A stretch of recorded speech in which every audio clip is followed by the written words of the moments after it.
to face with city departments ready to hire you. Learn about job opportunities that meet your skills and interests, ask questions, and apply on the spot. When you join the City of Lee Summit team, you're not just getting a job, you're stepping into a world of incredible benefits. Full-time employees enjoy competitive pay, tuition reimbursement, and a generous retirement plan that sets you up for success now and the future. Don't miss the opportunity to explore a world of possibilities and find your dream job with the City of Lee Summit.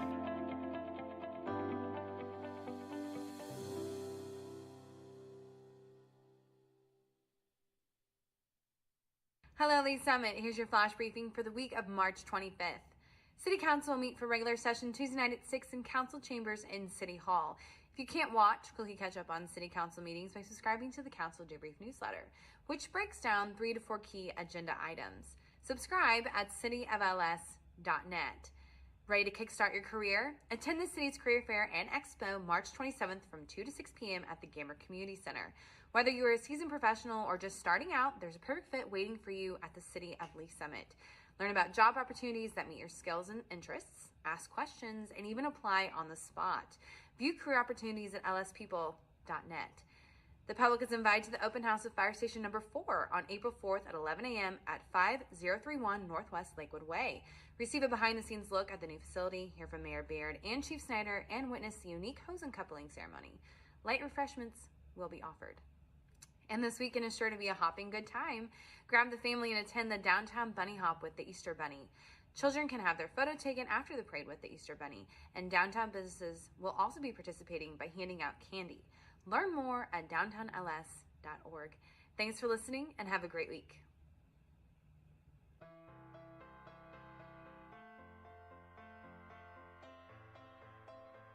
I'm Assistant Chief Jim Eden. And I'm Battalion Chief Ben Hicks.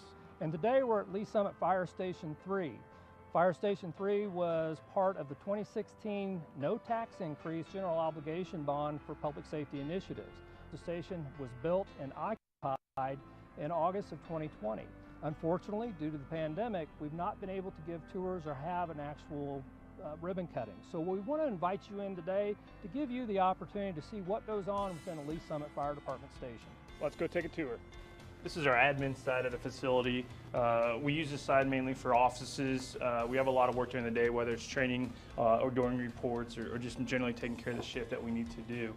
At this particular station, Station 3, we do have an assistant chief that works out of here. That person has their own office where they need to manage what's going on throughout the day with the shift and staffing, and as well as running calls out of here. The captain has their own office as well. What the captain does is at this specific station is in charge of both the fire truck that's here as well as the ambulance. And so with all those personnel responsibilities as well as running calls and reports, that's where they work out of. And generally for the rest of the crew, which is somewhere around 5 to 6 individuals, we have rooms to write reports, and we have additional training rooms and other rooms where people can work. Walking into our living area, I think it's important to recognize that we work 48-hour shifts. So in the evenings, after 5 o'clock, after work is done, we may have the opportunity to catch a game or something else as long as we're not running calls. And this gives us the opportunity to do that. When we go into our kitchen, I think this gives you a great reason to know why we go to the grocery store. When you see fire trucks at the grocery store, what we're doing. Well, so for 2 days working for 48 hours, we buy all our meals at the grocery store, and then we come in here and cook. Just like you guys do at home. So everybody has their own fridge on each shift as well as their own pantry, and then we cook those meals here. Going into the sleeping side of things, we've got a couple different things that are significant. We have our own laundry room, which again is important when we're here for 48 hours. The opportunity to wash and clean our clothes and bedding is very important for hygiene. And walking into where our beds are, we keep the kind of sleeping quarters over on one side of the building. It gives us both easy access out to where our fire apparatus are, as well as kind of keeping it a little bit quieter for those people that have been up all night running calls. We have 11 bedrooms here at this station, and the reason we built it with so many bedrooms is we want to give ourselves as a city the opportunity to expand. So if we need to put another apparatus here or numerous other people working at this station, that's already in place as far as infrastructure goes, and we don't need to go back and try to make it bigger or better, and that's really important for us, especially because the old station was so small. Back out on the apparatus floor, we had doors facilitated as many places as possible, so that way when we're sleeping at night, and a call comes out, we can make our way out fairly quickly to get out onto the truck if we need to and run a call. On the other side of the station, we kind of have other stuff that we may want to keep separated if we want to. Physical fitness is very important to us as firefighters. So in order to better ourselves and make sure we're as healthy as we can to do this job, we have our own gym facility here that we kind of go throughout the day when we can and get an opportunity to come in and work out. Our goal when we run calls, when we get back to the station after calls, our goal is to get ready to go back as soon as we can to run another call. So we have the opportunity or capability here to fill up our air tanks. You can see firefighters wear the big air tanks on their backs, and they use those in a fire. We can come back and fill those up and make sure that we're ready to go again when we're wanting to go run another call. We have our own workshop here. We work on a lot of our tools and making sure that everything's clean and operational, and this gives us the capability to do that, again, to make sure that we have everything we need and we're as capable as we can be running calls throughout the city. Cancer prevention is very important in the fire service right now. Because of that, we have an extractor machine, and what this does is gives us the capability when we come back from a fire, we can put our bunker gear into this machine and get all that really nasty crud off of our gear. Again, kind of getting back to that cancer prevention mode, allowing us to be as clean as we possibly can for the next call. And finally is our bunker gear room. We each have our own individual locker. This gives us the opportunity to store our gear when we're not here working in between shifts, as well as keep a clean extra set on here in case we do run a fire and we need to clean our current gear. Typically, this is where your day starts off at the fire station. You come in and get your gear and put it on wherever you're working that day, and then you end the same way, bringing your stuff back to your locker to go home after working. This is Med 3. This ambulance just currently moved into the station from Station 7. Station 3, since we've had it built, has turned into one of our busiest stations in the city. Therefore, we wanted to provide the best care in the closest unit as we could. So we moved one of our ambulances up, and this became Med 3 for this particular instance. Out of this station, we also have Pumper 3. And that's a fire apparatus that they utilize to run the calls on this west end of the city. The last vehicle that you see is the chief's vehicle. We have 2 shift chiefs on shift every day, and they split the city. And this chief running out of this station typically covers the west and south area of the city, while our chief of Station 2 covers kind of that northeast section of our city, and they divide it up evenly. Thank you for going on a tour with us today. If you have any other questions about the Lee Summit Fire Department, please go to our webpage at lsfire.net or follow us on Facebook at Lee Summit Fire Department. Thanks for joining us on the tour.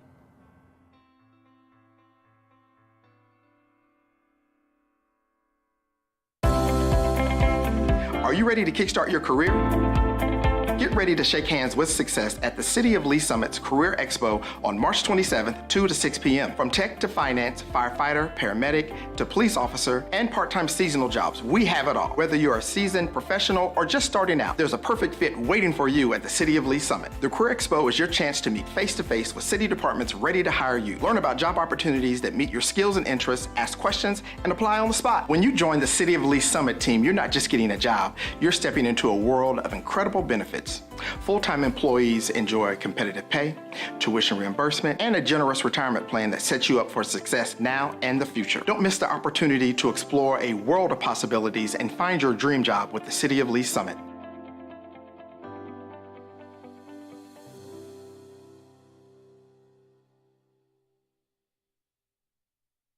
It's extremely rewarding overall. Just the fact of working with other council people and other volunteer commission members that are so involved and care so much about making this community better. It sort of kind of lifts your own spirits by being involved in that kind of environment with other people like that.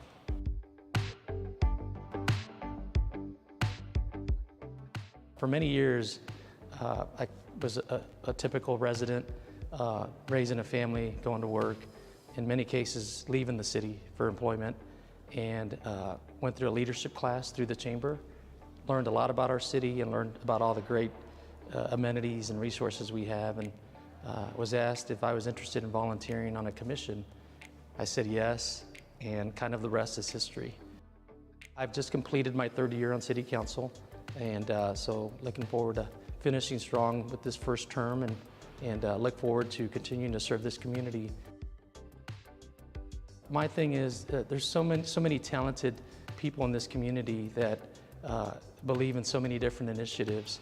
And for me, one of the big reasons why I decided to run was that as a residential taxpayer, I felt that we can always increase the business tax base of our community. And that's kind of been a big part of my involvement on City Council, is to encourage and promote and make it easier for development to occur, commercial development to occur in our community, to increase that tax base and diversify that tax base. And so I think we've made significant strides the last few years.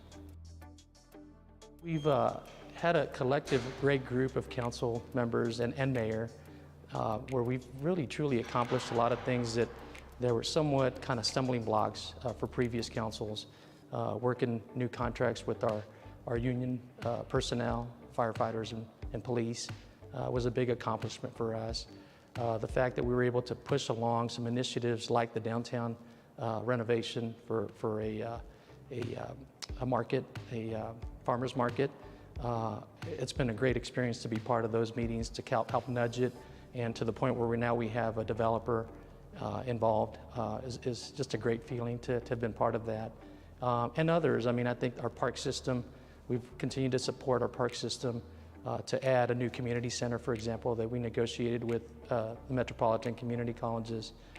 So I'm proud of all those things and just being able to help make a difference in many aspects. I love definitely spending time with my family. We have 3 daughters and they're all fairly active, in some in sports and other extracurricular activities. But for me, I love being outdoors. I love the trails, I love riding my bike, and I love playing golf. And we have awesome amenities and options within our community to have that kind of a lifestyle. This June will be 25 years that my wife and I have lived in Lee Summit and have raised 3 daughters in this community. I know this city has incredible, talented residents that come from all different walks of life, very diverse group of families in our community, that it's so rewarding to be involved on a government level or some kind of civic commission or committee, that in many cases you get out of it more than you put in. And I truly live by that, and I believe that.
Welcome, everyone. Would you please rise for the invocation and stay standing for the Pledge of Allegiance?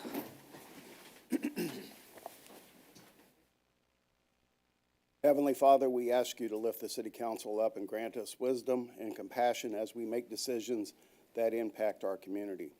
Guide us to work to create a city for the well-being of all citizens. Grant us strength and courage as we work together to confront the challenges ahead of us. Give us a spirit of service, and please comfort the family of Neil Ullery. Amen.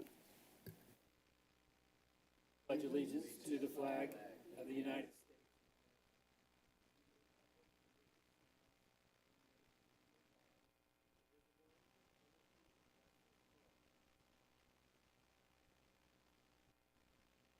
Okay, welcome again, everyone. I'm calling to order the City of Lee Summit regular session number 68. Could I get a roll call, please? Councilmember Hodges. Here. Councilmember DeMauro. Here. Councilmember Felker. Here. Councilmember Edson. Councilmember Lovell. Here. Councilmember Pryor. Here. Councilmember Shields. Here. Mayor Pro Tem Lopez. Mayor Baird. Here. Okay, a little agenda management before we approve the agenda. I'm going to pull the mayor appointments to visit about those. Just put those right after the consent agenda for us, so we'll just do it right before council roundtable. Then I would need a motion to adopt the agenda. Councilmember DeMauro has motion to adopt. Councilmember Hodges seconded. Discussion? Seeing none, please cast your vote. All votes are in. Please record the vote. Passes 7-0. Next is the approval of the consent agenda, less the mayor appointments.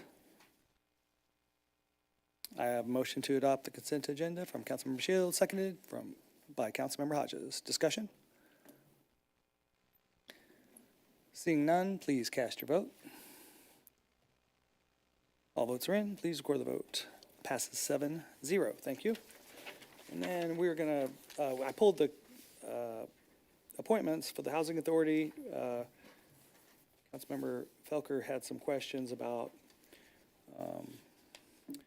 basically the resolutions and the authority and the relationship. Councilmember Felker? Well, thank you, Mayor. No, I given that we've had some significant conversations about the Housing Authority, I was just asking questions to just understand where the authority to appoint members of the Board of Commissioners, where that was. And I was dialoguing with our city attorney about that authority, where it came from. Now, there's a statute that he brought to my attention, and Mr. Head brought stated that there might be a resolution. There should be one somewhere in our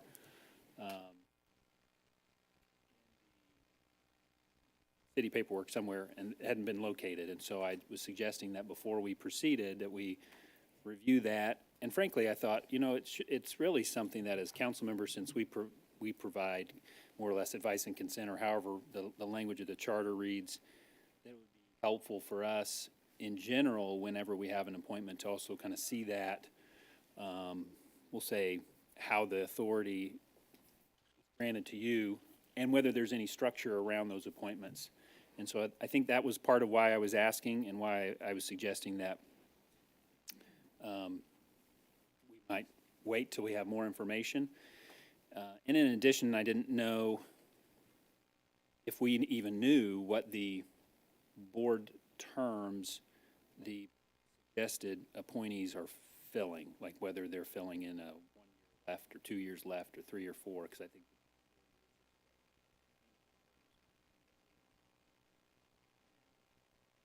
I guess I also was, I think there's one more vacancy on the board, and maybe if you have any feedback on that. Those are my thoughts. There just was kind of thinking through it. Yeah, there was an error in the calling it a Scribner's error, but Kathryn Kelsey did not resign. Barbara Henson resigned. So there are only 2 positions open.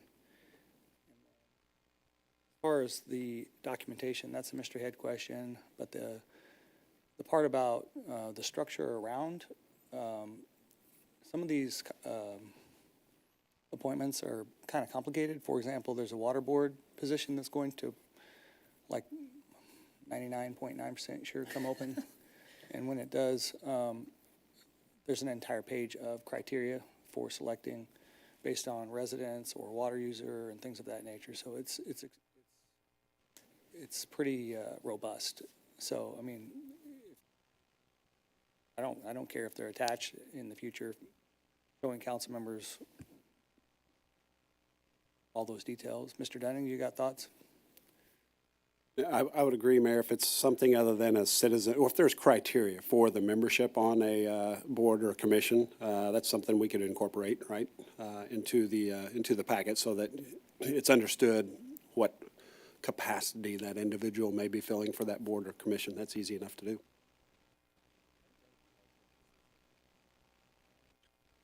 I mean, I know we often look at these and we know that, I mean, I know that you spend lots of time working on this. We've had these conversations before about how much time you spend reviewing applications and interviewing individuals and kind of sometimes beating the bushes trying to get people to even sign up or volunteer. So, I mean, I don't want to minimize all that effort. And but as the council member, at least from my vantage point, being able to see, okay, here's the basis by which you exercise that appointment authority and yea or nay to it. And in this case, I guess what I'm also going back to is it seemed like we had a conversation at an earlier time about what was the authority for the city to appoint the Housing Authority Board of Commissioners, and I didn't gotten feedback on that, and so that's why I was following up on this in particular. Right. Well, the reason I appointed 2 people is because we lost 2 people abruptly, so tried to expedite this. But Mr. Head, do you have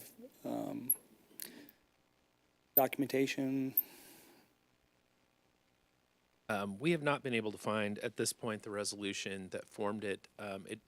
There is one tantalizing clue that we have in the records, and I think the city clerk's going to have to research that a little bit. But we haven't been able to find that yet. However, most of the requirements for this are governed by the Missouri statute, which has been pretty much unchanged. They've added a few things since the 60s. But it does appear that we probably passed a resolution, and I say probably because I don't know this for certain, that we passed a resolution in 1966, and then in 1967 was when all the formation activities actually occurred. The term and the appointment and all of that for members is governed by Missouri statute, and it's 99050, and it does specify, the mayors to appoint, and it sets up how the original board is going to, how that's going to work with the term of appointments, and then thereafter it says you appoint using the same procedure for a term of 4 years.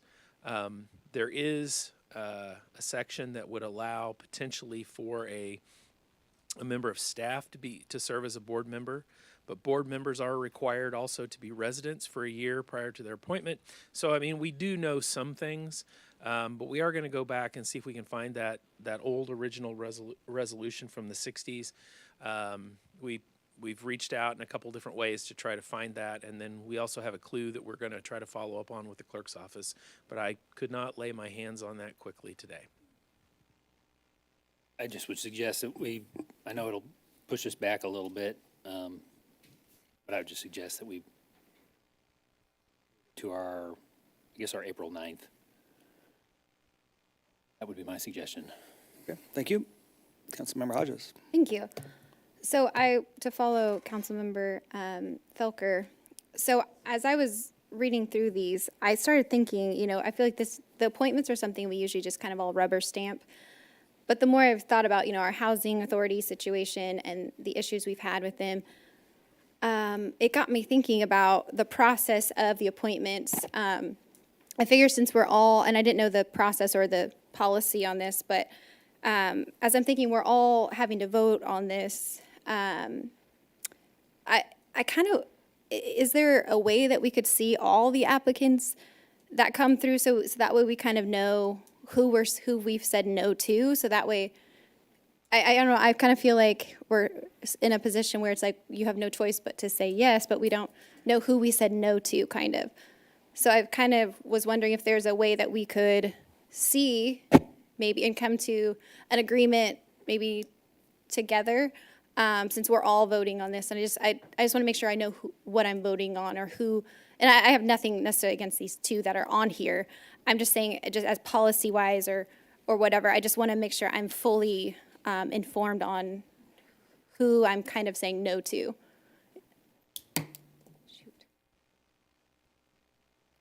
I don't see Mr. Head looking up, so I'm going to make him look up. But I will respond and say that I'm not going to sit on the dais and do an evaluation of people in front of everybody and, from the dais as far as their character, their qualifications, things of that nature. That's where kind of my line in the sand is. Sure. But is there a way that we could go about it with, I don't know, whether it's emails or something to where we're able to see in advance, so we have full faith in our vote, saying we believe along with you that these are the best people for these positions? Does that mean you're going to then want to debate which one's the best one? Well, I mean, if that's what it needs to happen, I guess, because not everybody's always going to agree 100%, but. That's where I would turn to Mr. Head and say, how does that align with I mean, our charter? we're not debating on their character necessarily, it's just. It will come up. Well, but that's what I'm saying. What would be the best way to approach that? So we have more transparency on our end to ensure that, we have full faith in our vote. I don't believe there's anything that would prevent the council from seeing all applicants. However, the authority to appoint lies with the mayor. The council then either ratifies or doesn't ratify. So the council does not have the authority to appoint without the mayor first making that appointment. So it's like if a president makes an appointment to the Supreme Court, the Senate then either ratifies that person or doesn't ratify that person. They don't get to then say, well, we don't like this person, so we want to appoint this person instead. That power solely lies with the mayor under our charter. Okay, right. So where I'm coming from is, how do I know if I ever wanted to say no? And again, it's nothing against these specific candidates, but in the future, how would I know if I wanted to say no when I didn't even know what I was missing out on, is kind of where I'm at. I don't think like I said, I don't think there's anything that prohibits you from seeing the applicants, but it's up to the mayor to determine from that pool who will be brought forward to council for appointment. Okay, so I think that would be more transparent if we were able to see the other applicants and be like, oh, here's who I chose. I mean, absolutely, I'm totally fine with that. But I feel like I'm making a vote on when I don't have the full information. So, Mr. Dane, that's going to fall back onto you because that is something the city clerk would have to do, because I don't track that. I make requests of those kind of applications when we need someone. And sometimes there's many, and sometimes there's few, and sometimes there's not any qualified applicants. So therefore, I have to, like Mr. Councilmember Felker said, I have to start pursuing conversations in the community. I always welcome council members' recommendations and getting people to apply, but as far as the process that council member is referring to, that would fall on staff. I would agree, Mayor. I know we keep a list of interest forms from citizens who express interest, even though there may not be vacancies on certain boards or commissions. And I know, we don't publicly share that information. It's just information that we keep on file. Okay. So what we can do is show a listing of those who have expressed interest in which boards and the applications of. I thought I heard her say share each month, so we could expect that like once a month. Crystal Weber, Assistant City Manager. So the way the application process works now for the ones that go before council is we publicize it, they fill out an application form, If there's not an opening right now, they can fill out an interest form, and then when we have an opening, we email them and say, hey, it's time, there's finally an opening, in case they're not interested anymore, if they've moved or whatever. So when the mayor considers all those applications, we can print out a report that includes them all. Yeah, Be awesome. Thank you so much. or do it electronically. We won't send you a stack of paper, I promise. Thank you.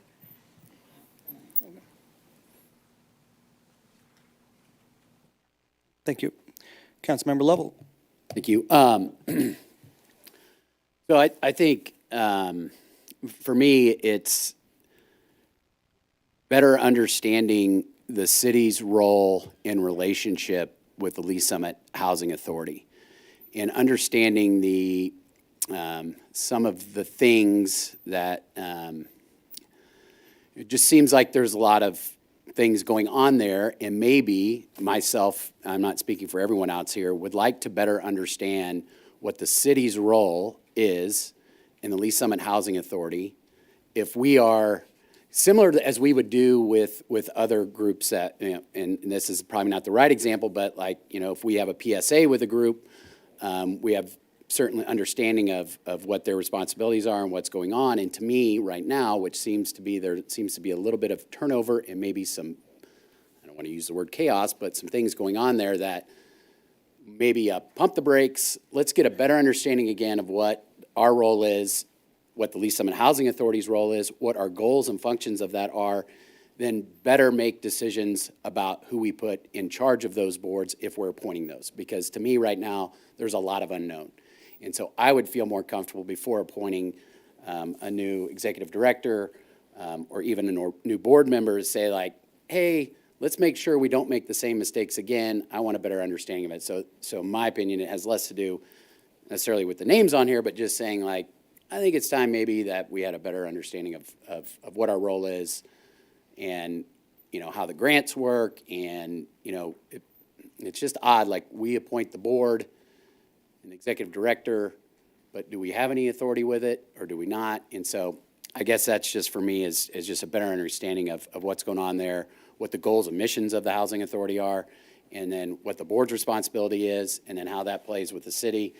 That would be very helpful for me before moving forward on any appointments right now, especially in light of the information that we've been receiving lately. Thanks. Okay, Mr. Head, sorry, but that's a heavy lift he just asked for with regard to an organization we don't have any authority over. So you're going to have to be crystal clear on how we're moving forward, or else propose something where I'm not appointing these members of this board. Fortunately, I think we're stuck with the structure that we have because it's statutory. But what we will do is I will prepare a memo, and I will just say the long and short of it is this. Speaking about structure and authority of the city versus the authority of the board, we do not have any day-to-day authority whatsoever over this board.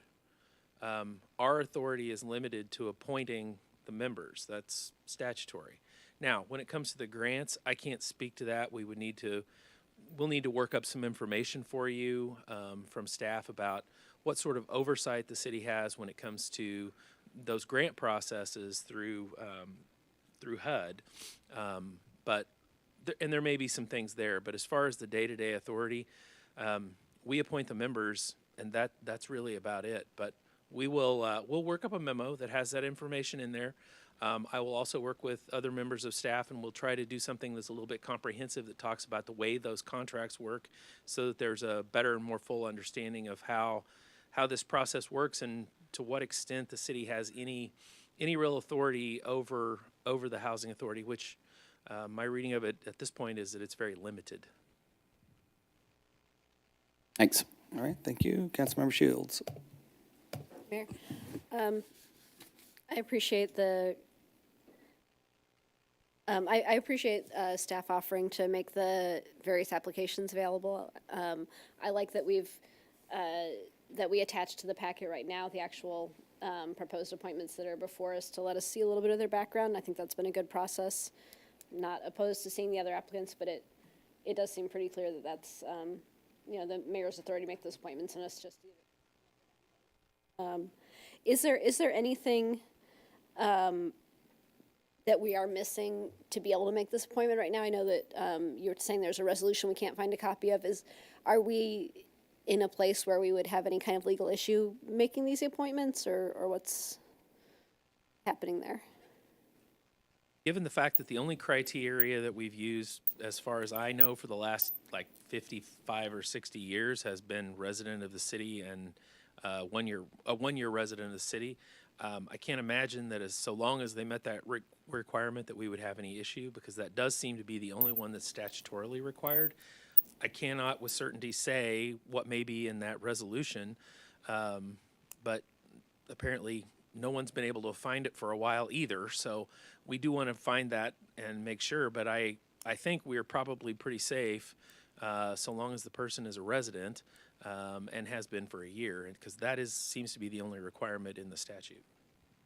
If we could never track that down, is it the kind of thing where we would adopt a new resolution to say, like, we reaffirm what had been done before, or that we're restating it, or? I'm confident that someone has a copy of this resolution. It exists somewhere. I'm yeah. absolutely confident, because if we don't have it, if the Housing Authority doesn't have it, I'm almost certain that HUD will have it. So we will find a copy of this. I'm 90% certain, but it may just take a little bit of time for us to do that. I would love to hear more about the Housing Authority and everything that they do, but it does seem to me like we really don't have authority over their day-to-day operations, just this really duty to appoint their.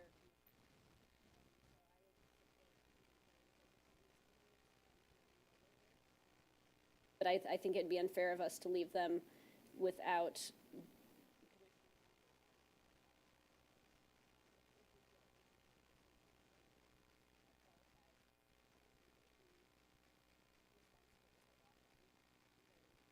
Think that for some reason that they're not, then.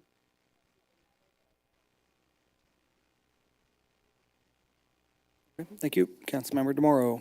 Thank you, Mayor. I appreciate the conversation back and forth, and I appreciate Mr. Head doing the deep dive search for the paperwork that he's looking for. But I do have a clarification to ask Assistant City Manager Weber. I heard her say that when she was up here that these positions are publicized, and I wasn't aware of that. And could you tell me where they're publicized? The openings, the Sorry, Councilman Moore, for clarification, the city board and commissions, so boards and commissions that we create that are creatures of the council, we publicize those openings on Facebook and then social media, and we also send them to anyone who signed up with an interest form. I've never seen them publicized. Well, we just started doing it when we started with the Wellness and Cultural Commission, so it's kind of new. Because that's something that I think as the council members, we could push out. We could share that, because right now it's just calling people or running into people in meetings and say, hey. That would be great. We not only the two openings here, we've got an opening, I believe, on the PSAB, and there will be 4 other committees. And, you know, to sort of get more interest when people don't know there's openings, you know, the word of mouth is what I've used for I think that's a great idea. We're also working with the Appointments Project out of Kansas City that works to get more women and minority representation on boards and commissions, so they also share and post through their networks. We've talked about, for some of our bigger boards and commissions, doing some actual open houses, you know, when it's time for a big board change, or if we create a new board or task force. So any ideas you have, I think, would be great, because I think a lot of people don't know they can get involved. So that is actually on Facebook right now? And we don't have anything posted right now with an opening. So if the staff has an opening on their board and they're ready to fill it, then we have to get it posted.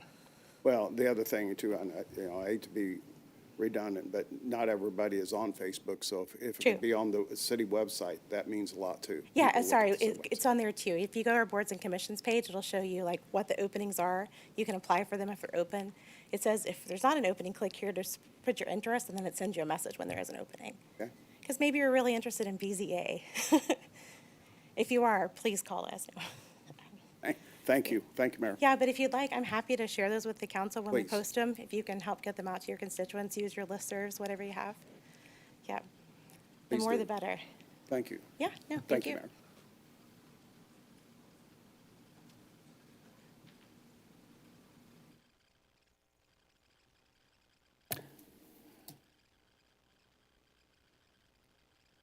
I don't know when the next meeting for the Housing Authority is, so that's, I mean, I don't mind pushing this to the 9th. It's just, given the circumstances, if they have a meeting before the 9th, it might be nice to have their board members, their new board members there.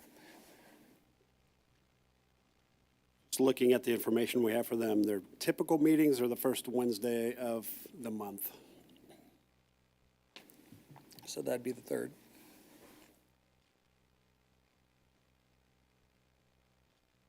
Okay. Councilmember Pryor? Thank you, Mayor. So just out of curiosity, how many people put in for these positions? For the appointment, the Housing Authority Board appointments? So when people apply, when you look at these sheets, you can see that they apply for numerous positions. So Julie can then do a filter or search and pull up. I don't remember if it was 12 to 15 that she provided to me, and as I emailed everyone and told them, half of them, they didn't put even a single sentence describing their passions. They just said, interested in. So it makes it a little bit challenging when they don't. And through your work, you've tried to get people to engage more with those applications, but I'm not sure why people don't at least put a little bit of a description behind them. You had about 12 or 15, but not really 12 or 15. Like, how many were completed applications that you had to choose, that you got to choose from? Half, maybe. I was just curious. And no, over half, probably 8. And then try to keep in mind that some of the people I've interviewed before for other boards, so.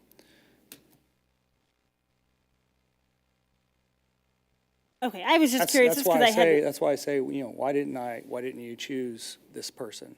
I could think of one of them, and I was like, well, I've talked to them before, and we want people that show up to meetings.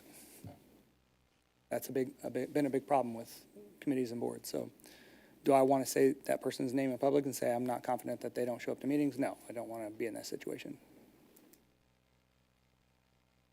I didn't ask you to say anyone's name in public. I was just wondering how many you had to go through to pick the final 2 candidates. I was just curious. Thank you. Thank you. Councilmember DeMoro? I failed to ask, do we need a motion to move that? Have we? I can do it. Councilmember DeMoro?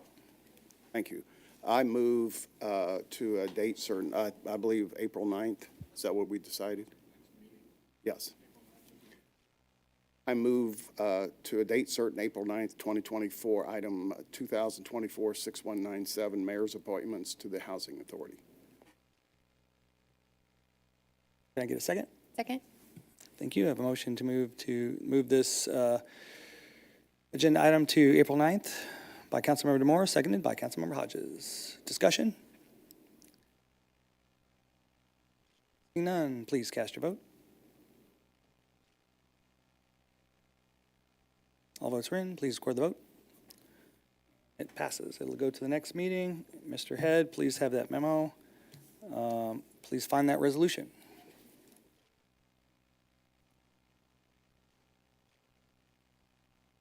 All right, next is Council Roundtable.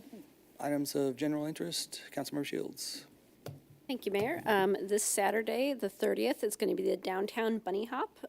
So there'll be a little parade for the kids and pictures with the Easter bunny. I believe that goes from about 10 to 11:30 downtown Lee Summit. So hope everybody can come out and bring the kiddos. Thank you. Anybody else? Yes, Councilmember Pryor. I just wanted to say that my husband, I think, will be driving the fire truck on Saturday. So pretty much does every year. And I think Maybe Councilmember DeMora is going to be the actual Easter Bunny this year. I don't know.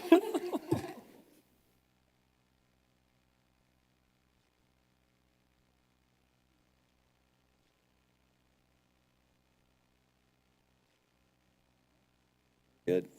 Anybody else? Okay, that'll take us right to our public hearings. So we're going to start off. I'm going to close the regular session and open the public hearing. And for agenda item 4A, this is a special use permit for outdoor sale or lease of motor vehicles. Outlaw Harley Davidson is the applicant, 3100 Northeast Carnegie Drive, or actually Engineering Solutions is the LLC is the applicant. Would all those wishing to speak to this matter please rise and be sworn in by the city clerk?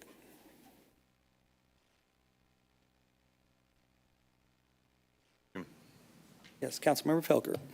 Thank you, Mayor. I think as I've communicated previously, I have a conflict of interest and will be recusing myself from participation in the hearing and the vote. Thank you. Thank you. Mr. Slish. Good evening, Matt Slish, Engineering Solutions, 50 Southeast 30th Street, Lee Summit, Missouri. So we are here or back with the companion case for Outlaw Harley. A month or so ago, we approved the development plan of it, and one little caveat that exists in the CP2 zoning district, I'll jump through the slides a little quicker today, is that anytime we have outdoor sales, we're required to do the special use permit. So the only caveat that we will say to this is Rick's a longtime owner of Harley Davidsons, and what he likes to do is in his stores on a regular basis bring motorcycles outside to display them out in the front areas. When we work through a staff, we've determined that that is considered outdoor sales and display, even though he brings them in and out every day. It's simply going to be a location of nice days, usually out on the front sidewalk out in front of the building, just to help promote the material or the vehicles. But specifically, as you see it under CP2, outdoors displays is considered a no-no. So we're here for the special use permit. Just a reminder of the project, 34,000 square foot sales and service center sitting on the kind of south end of the development, Strother Road on the south, Ralph Powell on the west, and the highway on the east side.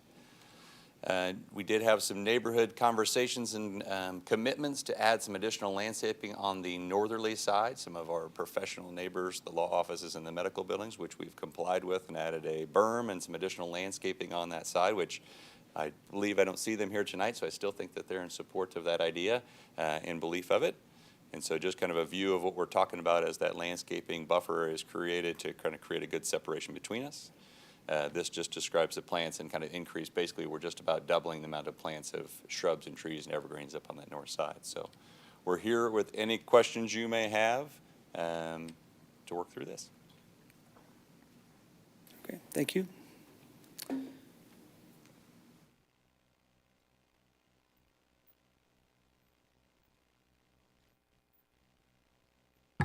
Shannon McGuire, Senior Planner. Please enter the record Exhibit A, list of Exhibits 1 through 18. Okay, please enter into the record 1 through 18. All right, good evening, Council and Mr. Mayor. As the applicant stated, the application before you today is seeking approval for a special use permit to allow for that outdoor display of those motorcycles. They are requesting a 20-year duration. This is, again, a companion application to the PDP that was previously heard before this board on February 27th. This SUP and the companion PDP will be joined back up together for the second reading and back before you on April 9th. As you can see, as you see from the aerial here, the property is surrounded by commercially zoned properties to the north, east, and the south. The property to the west is a PMIX zone and is the future site of the recently approved Strother Luxury Storage Development there. The Ignite Comprehensive Plan land use map does identify the site's future recommended land use as commercial. This land use designation is appropriate location for retail uses as proposed.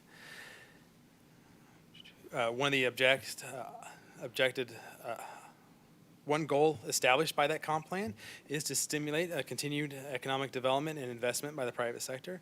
The application is meeting this goal by developing this long vacant property.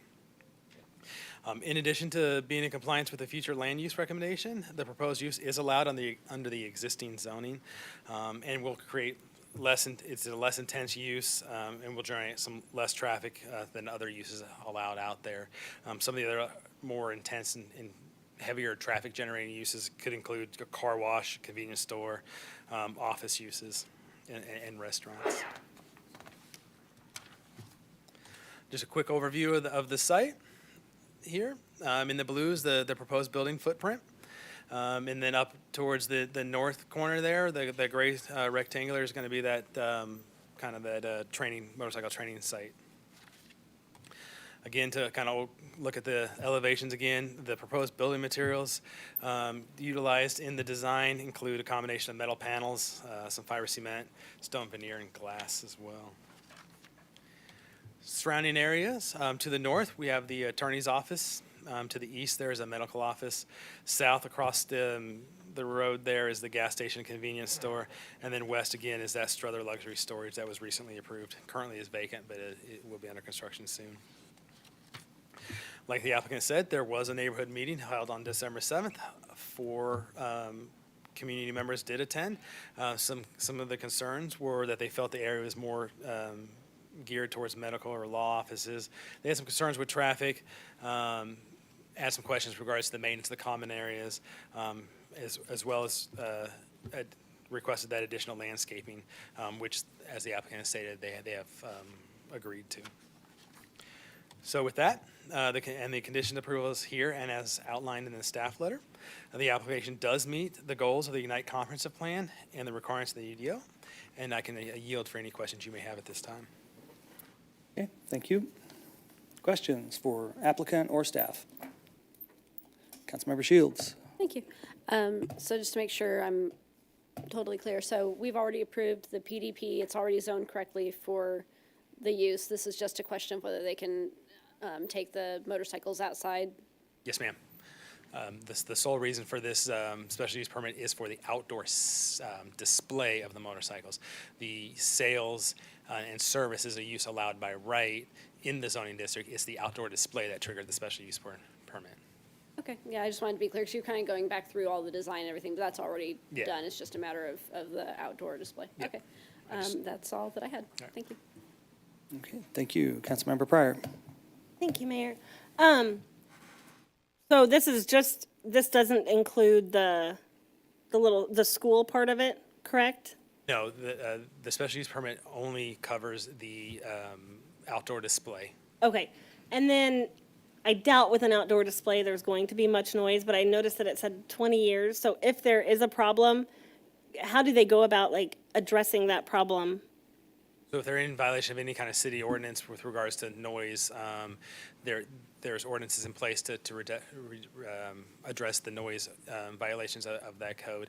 The 20-year application is typically something standard for this type of dealership.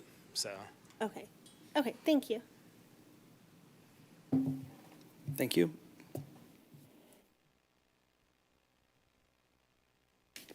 Other questions? Okay, is there anyone that wishes to speak in favor or in opposition to the application? Please come forward.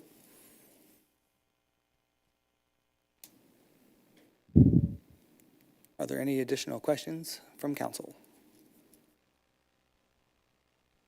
Does the applicant care to make any further comment? All right, thank you. Hearing no further testimony, I'm going to close the public hearing and reopen the regular session. Is there any council discussion on this application? All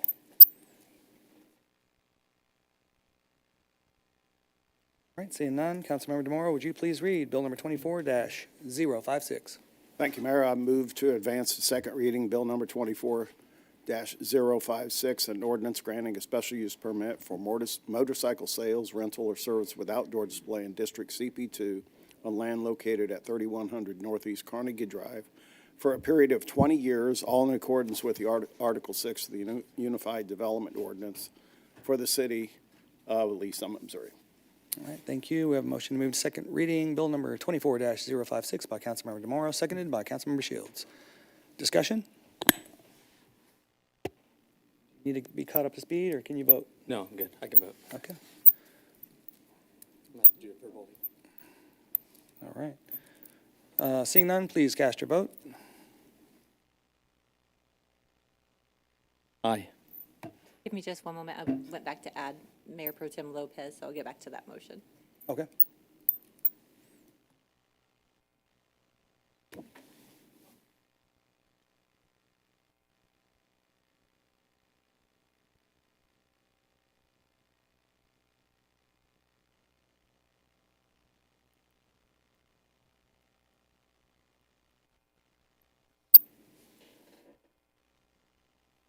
Okay, now you can vote.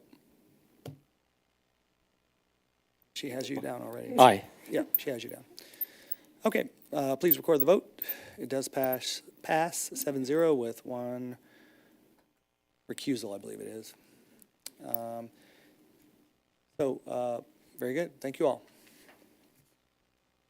Okay, we've got more public hearings tonight. If you want some entertainment, this is the place to be. Here we go. We're going to close the regular session and open the public hearing in the agenda item 4B, which is a preliminary development plan for Summit Orchards North, 1151 Northwest Ward Road, 1201 Northwest Ward Road, and 1231 Northwest Ward Road. Townsend Summit LLC is the applicant. Would all those wishing to speak to this matter please rise and be sworn in by the city clerk?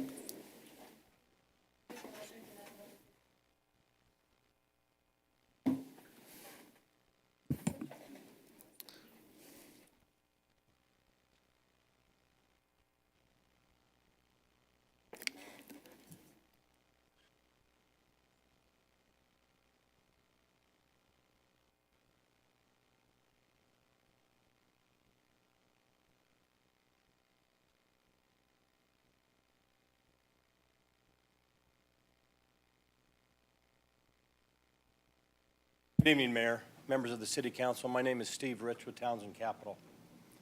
My address is 837 Northwest Donovan Road, Lee Summit, Missouri. We're here tonight to present our proposed land use and plans for approximately 36 acres on the north end of our land holdings, known as Summit Orchards North. It's shown as Lot 1A and Lot 1B on the aerial on the screen. Before we go into the details of the plans for this land area, I'd first like to introduce you all to my development team members that I have with me tonight. We've got John Huss with Own Engineering. John and I have been working together on this site, the overall 330-acre site, for over 25 years. We also have Scott Sloggy with Sloggy Architects. Scott's one of the preeminent architects in the Midwest, specializing in multifamily, retail, and new automotive dealership design. He will be giving the details of this project scope here in a few minutes. Next, I'm actually very pleased to introduce you all to two of the newest members of our business community in Lee Summit. I was fortunate enough to meet these people approximately a year and a half ago, and I'll go into more detail about how and why we selected them as our partners. But first, with Premier Automotive, we have Monica Brohammer. She's the legal counsel, general counsel, and business operations for Premier Automotive. Next, we have Eric Gentry. Eric is the platform president for Premier Automotive and responsibility for 10 dealerships in the Kansas, Missouri market. We also have John Brennan. He is general counsel and operations manager for Walzer Automotive out of Minneapolis. These two are top quality, best-in-class automobile dealers in the country, and I'll explain more about that in just a few minutes. Before we go into the details, I'd like to give you all just a brief summary of kind of where we're at today and how we got here. It's been a long road. We've been here for a long time. We came to Lee Summit about 25 years ago when we purchased the Western Electric plant. We spent the first couple of years trying to quite honestly figure out what we had. It was a monster project and we weren't sure exactly how we were going to market it. However, we found our traction and were successful. We leased over 900,000 square feet in the next 7 years, bringing over 4,000 jobs to the city of Lee Summit. After investing over $120 million, we sold the buildings in August of 2007. And as some of you that are familiar with commercial real estate, end of 2007, 8, 9, and 10 were very difficult years in the commercial real estate world. So we put our residual land holdings if you will, on ice for a while and went and did some other things around the country. And I returned to Lee Summit in 2011, 2012, when I received a phone call from the president of University of Central Missouri at the time, Dr. Chuck Ambrose. We were discussing the creation of the Missouri Innovation Campus.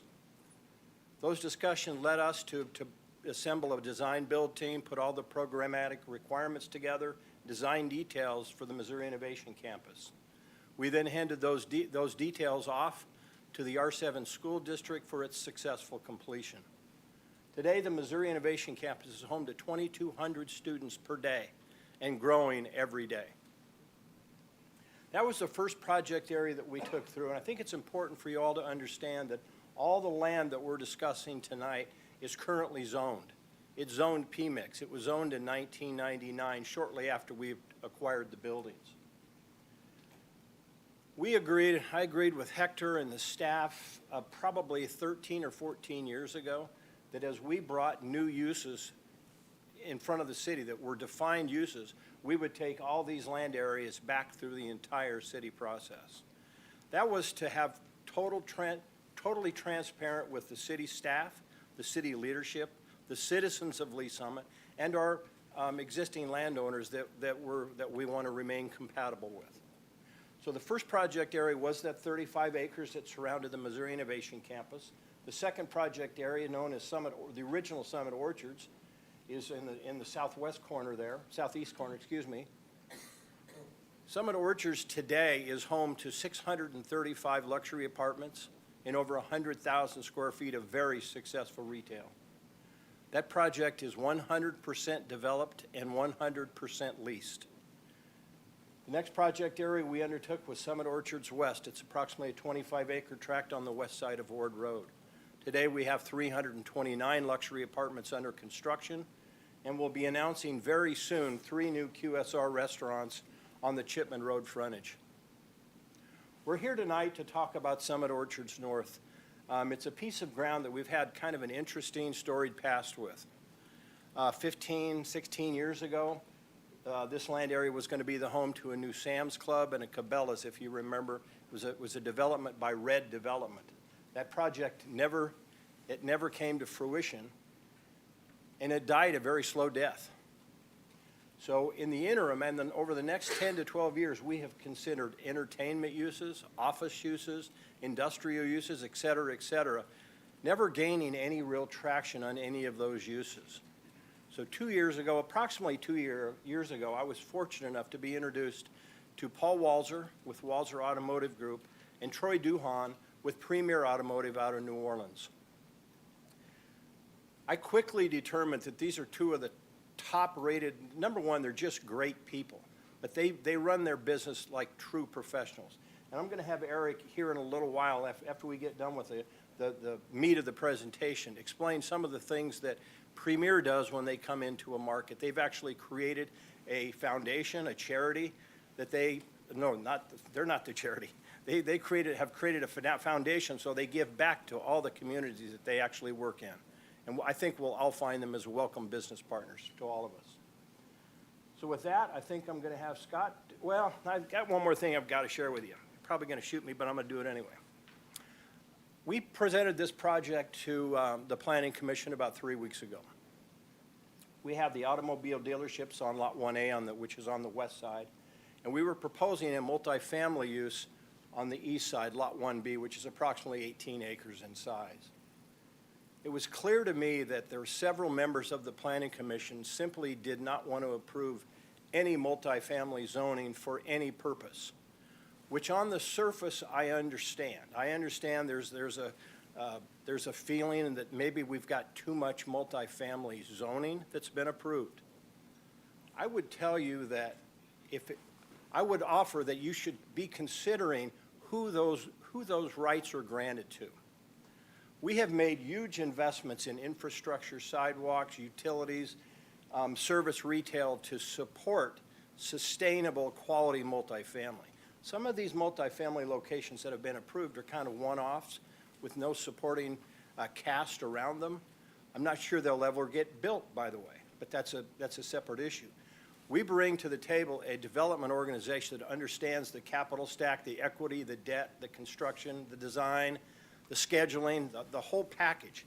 And that's what really creates these success. We'll have pretty close to 1% of the entire Lee Summit population living on this property once we complete the next project. So we've made a huge impact on the residential, but we've made the investment to make it quality. So I'm going to leave that with that, and I probably was a little bit on my soapbox, but I needed to get it said. So Scott, please.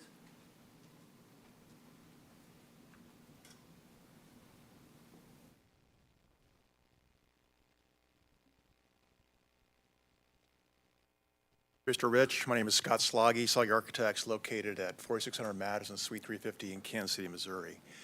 I'm going to echo what Steve said regarding the multifamily. When we met in front of the Planning Commission, I believe Mr. Soto can speak to this. I think that before you tonight is not so much the multifamily, it's about the dealerships. So even though we have some images we're going to share with you, I believe that the judgment today is about the dealerships more so than the multifamily. So there was an amendment made, I think, to the Planning Commission to allow for us to focus on the dealerships only. So I want to make that clear to you. Hopefully I can advance this. We'll get you full screen, and then if you use the down arrows. Great, thank you. So you're seeing here the full development, and I believe that Mr. Soto, his reasoning behind it was he wanted to see how the auto dealerships would interface with the development to the east of that. So I think the intent was pure, but again, we don't know exactly what is going to happen over there. So this was a study on how we could have a commercial enterprise adjacent to the dealerships and how they may interface with a curb cut that may be shared, which is the Northwest Missouri Road as shown in this image. The dealerships themselves, we work very closely with both of the users to make sure that we are properly assigning the amount of parking, location of the dealerships, their orientation, and even some visibility they may have from the highway when we lay these out. So going forward, even though we have an emphasis here shown on the multifamily and the commercial, unless you have questions about this, I'm going to move forward with just the dealerships.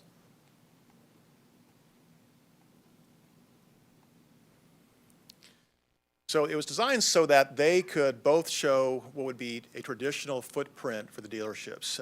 Again, most dealerships here are around 35,000 square feet. And the good news, I think, compared to dealerships in the past, that all of these brands have become more muted in their approach. They're more modern in the way they appear. They have become essentially these beautiful museums by which you can then display the cars inside. So both of these, as shown here in these elevations, are based on our experience in doing new dealerships and how they may put together their massing. Even though we had fully developed the multifamily for the review by the planning staff, again, those are not in play. These are also some of their commercial enterprises that might have been in front of the dealerships and the multifamily if that was something we wanted to pursue. These are dealerships themselves, again, as being sort of generic in their approach. Until we can actually identify the dealership, we don't know exactly what the materiality would be, but these materials are pretty close to what they'll have within the design of their buildings. A lot of glass in the storefront system, the use of ACM panels, which are metal panel systems, the use of tilt-up panels or precast panels that have a performance coating placed on them, and within a palette that would be akin to what the city would expect based on architectural guidelines. So both of these are shown in their generic form, but we are pretty certain that the materials we're showing here are consistent with what they would have for both dealerships. We also have asked for you to consider, the planning staff to consider in the Planning Commission, the opportunity to have some signage that may be facing the highway.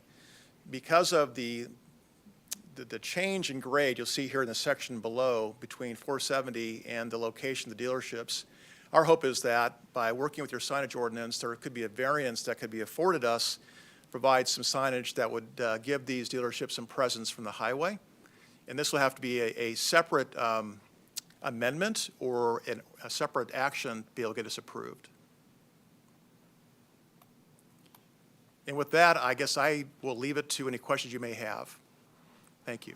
Okay, thank you. We'll do the staff presentation, then we'll come back with questions.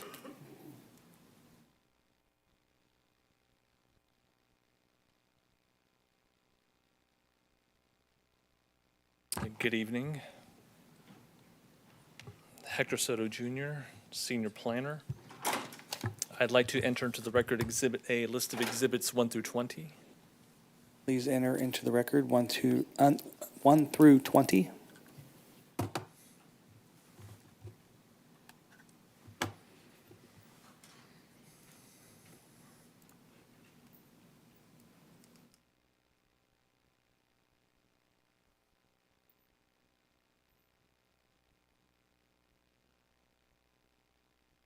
So the application before you here covers approximately 38 acres that's sandwiched between I-470 and Summit Technology to the south. As you can see, the overwhelming majority of that particular area denoted in primrose is zone PMIX. Here is a graphic that depicts where the property lies relative to the Ignite Comprehensive Plan land use map. So the area here in that slate teal color, it denotes the Summit Activity Center, which the main thrust of some of that center is to encourage more walkable, interconnected types of uses that support one another between residential and commercial services and retail. So here is the overall plan that covers the 38 acres. So through the middle is an existing drive that serves an Evergy facility. So that spine drive or road, and there's also, you can't quite see because of the way the image is overlaid here, but here denoted in this dashed area is a natural drainage area that bifurcates the area into the western 17 acres and the eastern 21 acres. As Mr. Rich had stated and Mr. Schlage had stated, at this point, the plan is made up of two components, like I mentioned. On the west side are two automotive dealerships for which full engineering, full architecture, site plan details have been provided. And similarly, the east side, we have elevations, land uses that reflect what potential development could occur on the east side. So at the time that the applicant came forward to approach us about the two dealerships, at that time there was nothing shown or considered for the eastern half of the property. So essentially there was going to be, for lack of a better term, just from a planning perspective, just kind of a donut of just an unknown as to what would happen in the area that would be left between the area that's closer to the Summit Innovation Center and the proposed auto dealerships. So as a practice of good planning principles, we asked the applicant to provide some sort of conceptual plan to show how that eastern 21 acres could possibly develop so that we can ensure that the development of the western 17 acres wouldn't hamstring that area that lies in between. So what the applicant came back with was the land uses that you see before you, with more commercial-oriented uses there along Ward Road, and the multifamily to the back, which backs up again to closer to 470, the Union Pacific Railroad, and a tributary to the Little Blue River.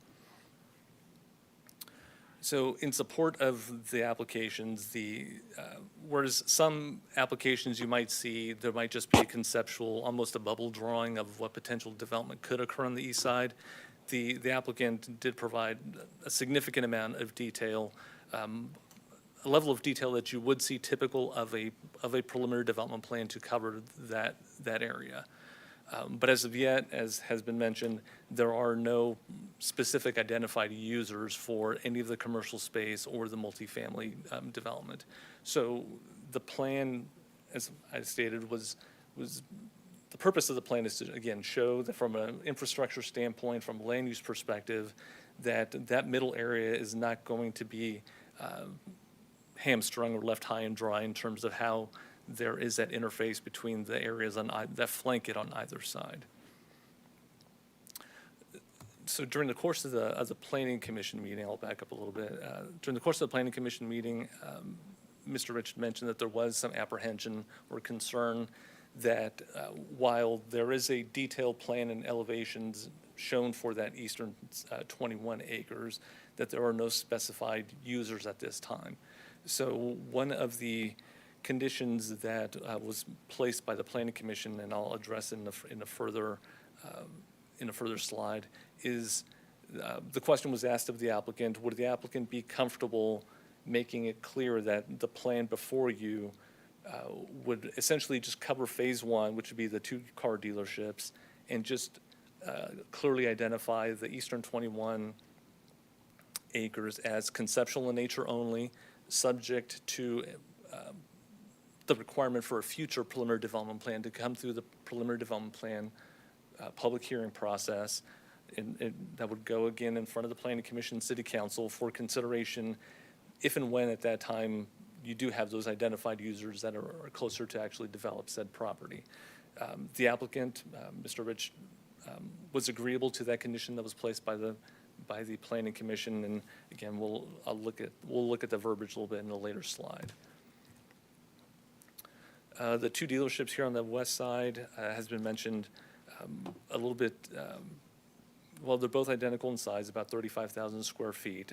At this time, the applicant is not at liberty to disclose who the specific users are, but we are comfortable with the general layout and configuration of the building, and that they do follow what is fairly typical and standard for how a car dealership would operate, and how the buildings would lay out. Here those elevations that Mr. Sloggy went through. So again, this the east side shows the possibility for 350 dwelling units for the apartments, but again, a condition was placed, or no identified users, and a condition by the Planning Commission was recommended that this be in concept only, which would grant no entitlements at this time should you move forward and move for approval of the application that's in front of you tonight. Here are the elevations that were provided by the applicant, and the 2 retail and restaurant users there along the Ward Road frontage. So some of the more detailed information that is proposed as part of this plan that would govern the development would be the establishment of some specific more tailored sign allowances based on tenant size and their location. Tenant size, really, for this particular application. This is not dissimilar to previous sign criteria that has been established for the Summit Fair Center, which has different standards for different tenants depending on whether they are a pad site, whether or not those tenant spaces face that internal courtyard that serves as a main north-south spine, or if we're looking at exterior tenant spaces that face outward from the main building through the middle. So again, these application or these signs are fairly consistent with those that have been previously approved, as well as the previous 2 phases of Summit Orchard that the applicant has brought before you in the past. Mr. Schlage did mention the 2, we'll say they're oversized monument signs for the 2 car dealerships, and here you have that cross section that you saw earlier.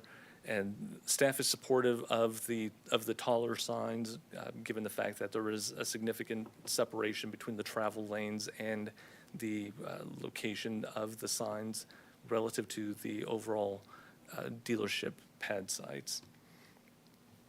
And just to be clear on here, that the actual sign face that's being proposed on here does actually meet UDO standards for commercial development. It's just that they're looking for some additional height, which of course results in having a larger overall structure, but that height is intended again to provide some reasonable visibility from the highway lanes, again, given the distance and grade differences between those 2 sites. So the areas that the Planning Commission added are, on condition number 1, they asked that the verbiage in bold be added so as to make it clear that development approved with this application only grants entitlements for Phase 1, which is Lot 1A1, 1A2, which compose the 2 dealerships only. And they added a condition number 4, which again identifies the 1B1, 1B2, 1B3 as Phase 2, making it clear that it is in concept only, and again, it grants no entitlements, and with, additional clarifying verbiage stating that development of that Phase 2 cannot occur until a new application comes before you and the Planning Commission under separate application in the future. So with that, I'll yield to any questions you may have. Okay, thank you. Any questions for staff or applicant?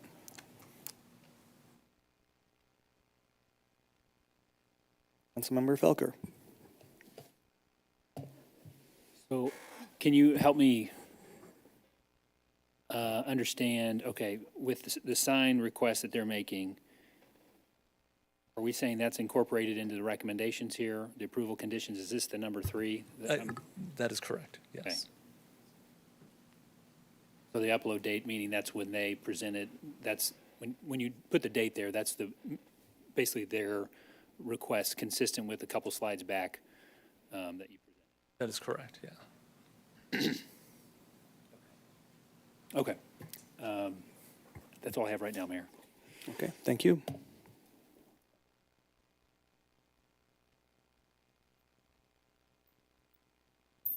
Yeah, that was just correction. That the year in front of you on condition number 3 should be 2023. So we'll adjust that in the ordinance.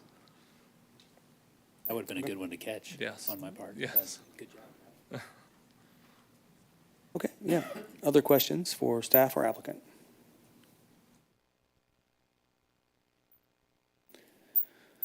Okay, pretty good visibility there from 470, don't you think? So. Yeah. Okay, is there anyone that wishes to speak in favor or in opposition to this application? Please come forward.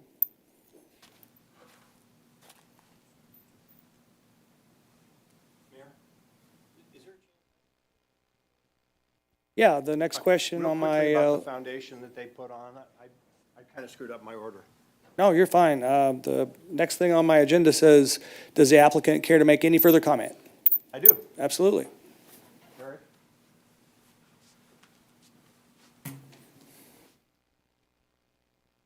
Good evening. Eric Gentry, 4406 North Sienna Ridge, Riverside, Missouri. Thank you for taking the time to meet with us tonight.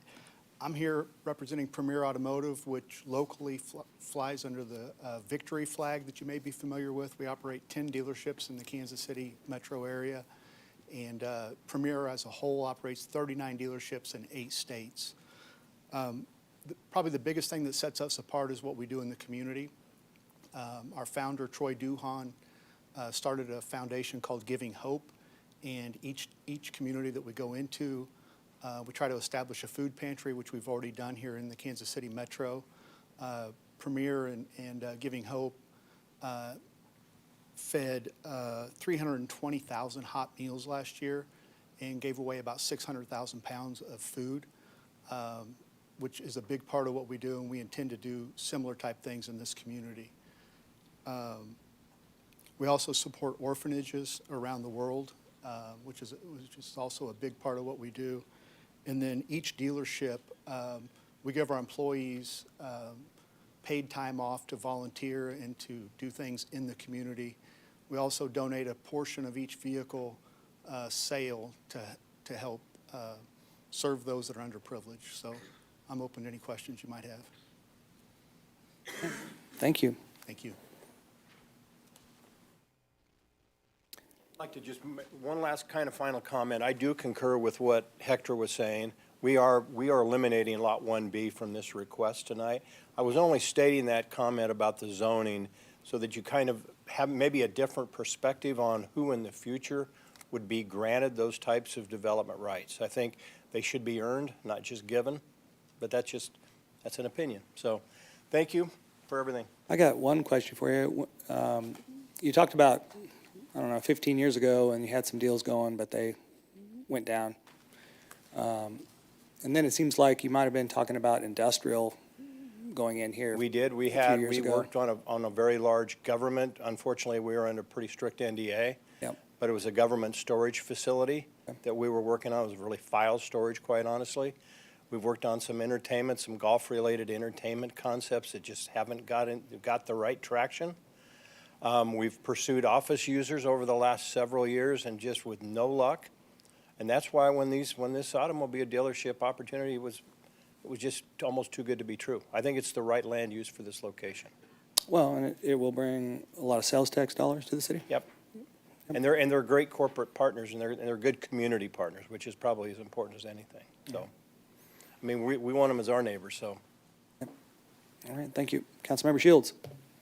I just had a question. So I think you said you don't have, or you can't identify the specific dealerships that would go into these spots as specific users, but for the two groups that you're working with, what dealerships do they operate around the area? What kinds of places are we talking about for the other ones? Oh, I'm sorry. I'm going to need you to come forward.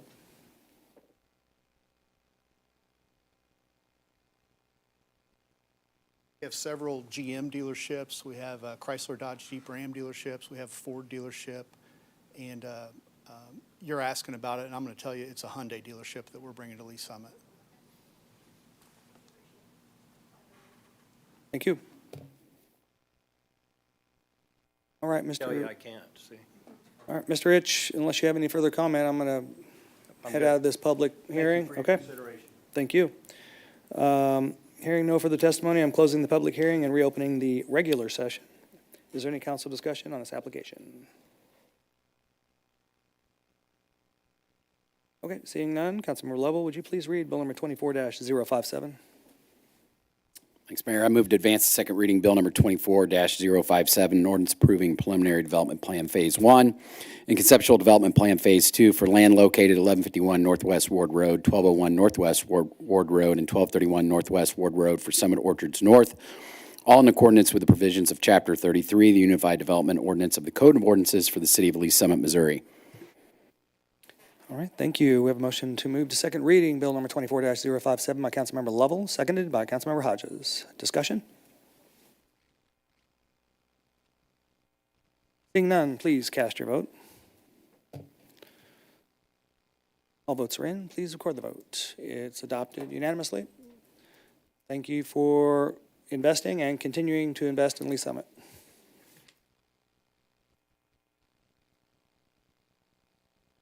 Okay, we got another public hearing. How about that?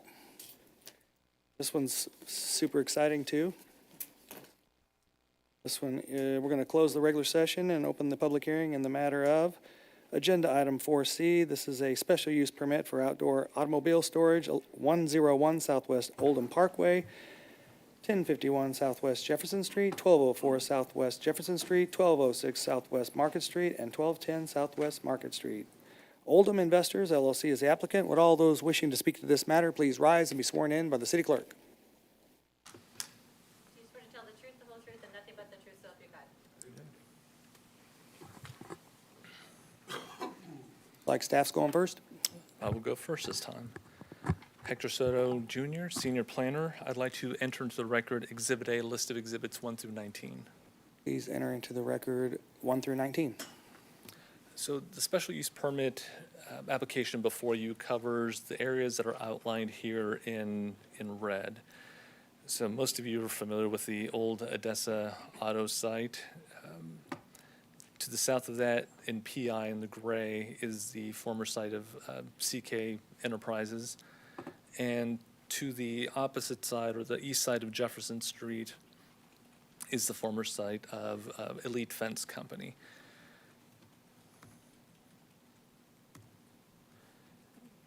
So the request is to essentially, well, I'll back up a little bit. So in 2022 and 2023, staff approved special event permits for the display of approximately 3,000 vehicles on the 36 acres that make up the former Odessa site.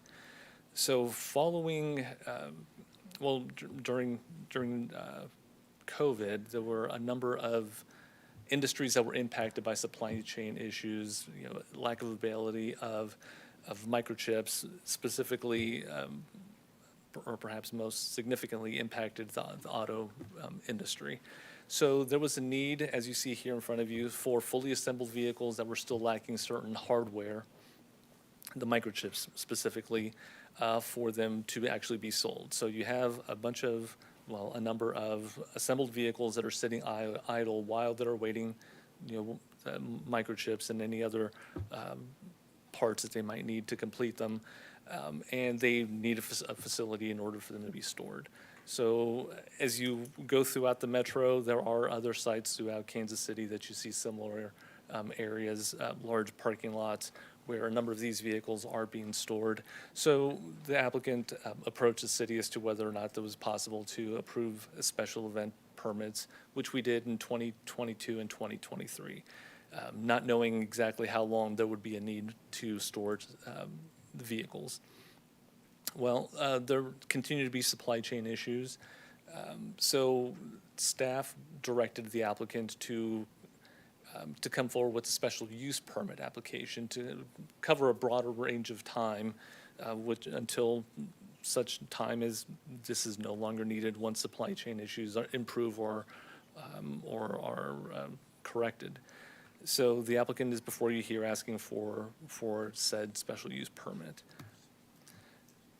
So the applicant has already acquired the CK Enterprise property, which lies south of the Odessa site. That's approximately 3.5 acres and has the capability of storing approximately 100 vehicles.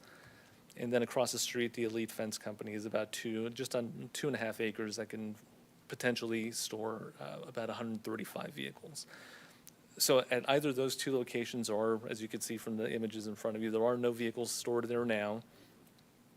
Based on testimony that the applicant gave at the Planning Commission, it could be that there will never be vehicles stored at these two particular sites. But as future development of the former Odessa site might necessitate the relocation of some of those vehicles as this site is developed in phases, there is the possibility that some of those vehicles, if there is still a need to shift to the site to the south and the site to the east. So the applicant has requested that those two assemblages of property be included in the special use permit that's in front of you today. So based on past practice for special use permits for existing facilities where there's no new construction, the original recommendation was for a time period of 10 years for the storage of vehicle on the site, not knowing how long there may actually be a need. The Planning Commission had some hesitancy with that time period and suggested a five-year time period, which would not be inconsistent with other special use permits that have been done in the past along some more strategic areas where redevelopment has been foreseen, perhaps happening sooner rather than later. The applicant and staff are agreeable to the 5-year time period, which is what you see here in bold.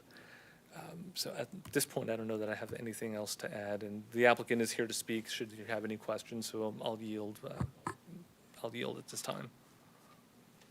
All right, thank you.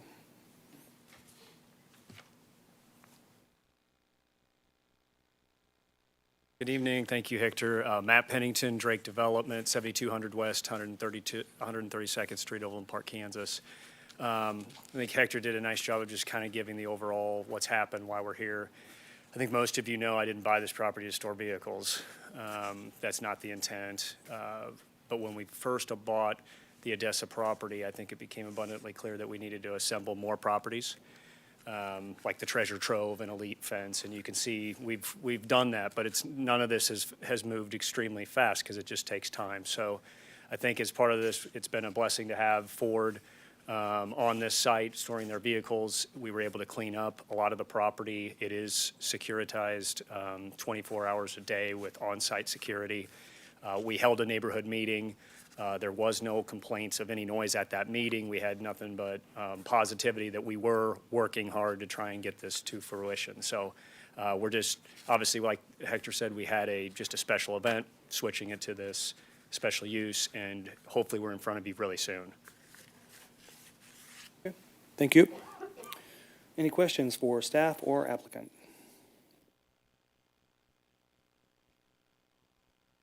Have you had offers from other people wanting to store stuff that would be not as nice as trucks? Oh, yes. I bet so. Okay. Is there anyone that wishes to speak in favor or in opposition to the application? Please come forward.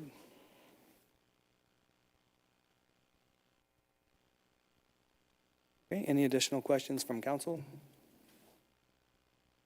The applicant care to make further comment? Hearing no further testimony, I'm closing the public hearing and reopening the regular session. Is there any council discussion on this application?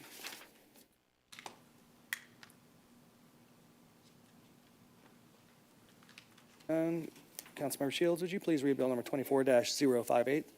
Thank you, Mayor. I move for second reading of Bill number 24-058, an ordinance granting a special use permit for outdoor automobile storage in districts PI Plan Industrial and PMIX Plan Mixed Use on land located at 101 Southwest Oldham Parkway, 1051 Southwest Jefferson Street, 1204 Southwest Jefferson Street, 1206 Southwest Market Street, and 1210 Southwest Market Street for a period of 5 years, all in accordance with Article 6 of the Unified Development Ordinance for the City of Lee's Summit, Missouri. All right. Thank you. We have a motion to advance to second reading, bill number 24-058 by Councilmember Shields, seconded by Councilmember Hodges. Discussion.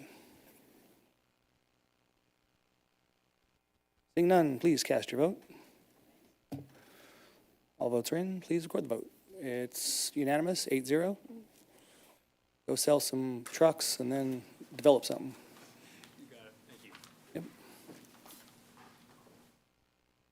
Okay, next, we're going to close the regular session and open the public hearing in the matter of Agenda Item 4D. This is a petition to remove property from Colbern Ridge Community Improvement District, Nelson Development 1 LLC as the applicant. Would all those wishing to speak to this matter please rise and to be sworn in by the city clerk?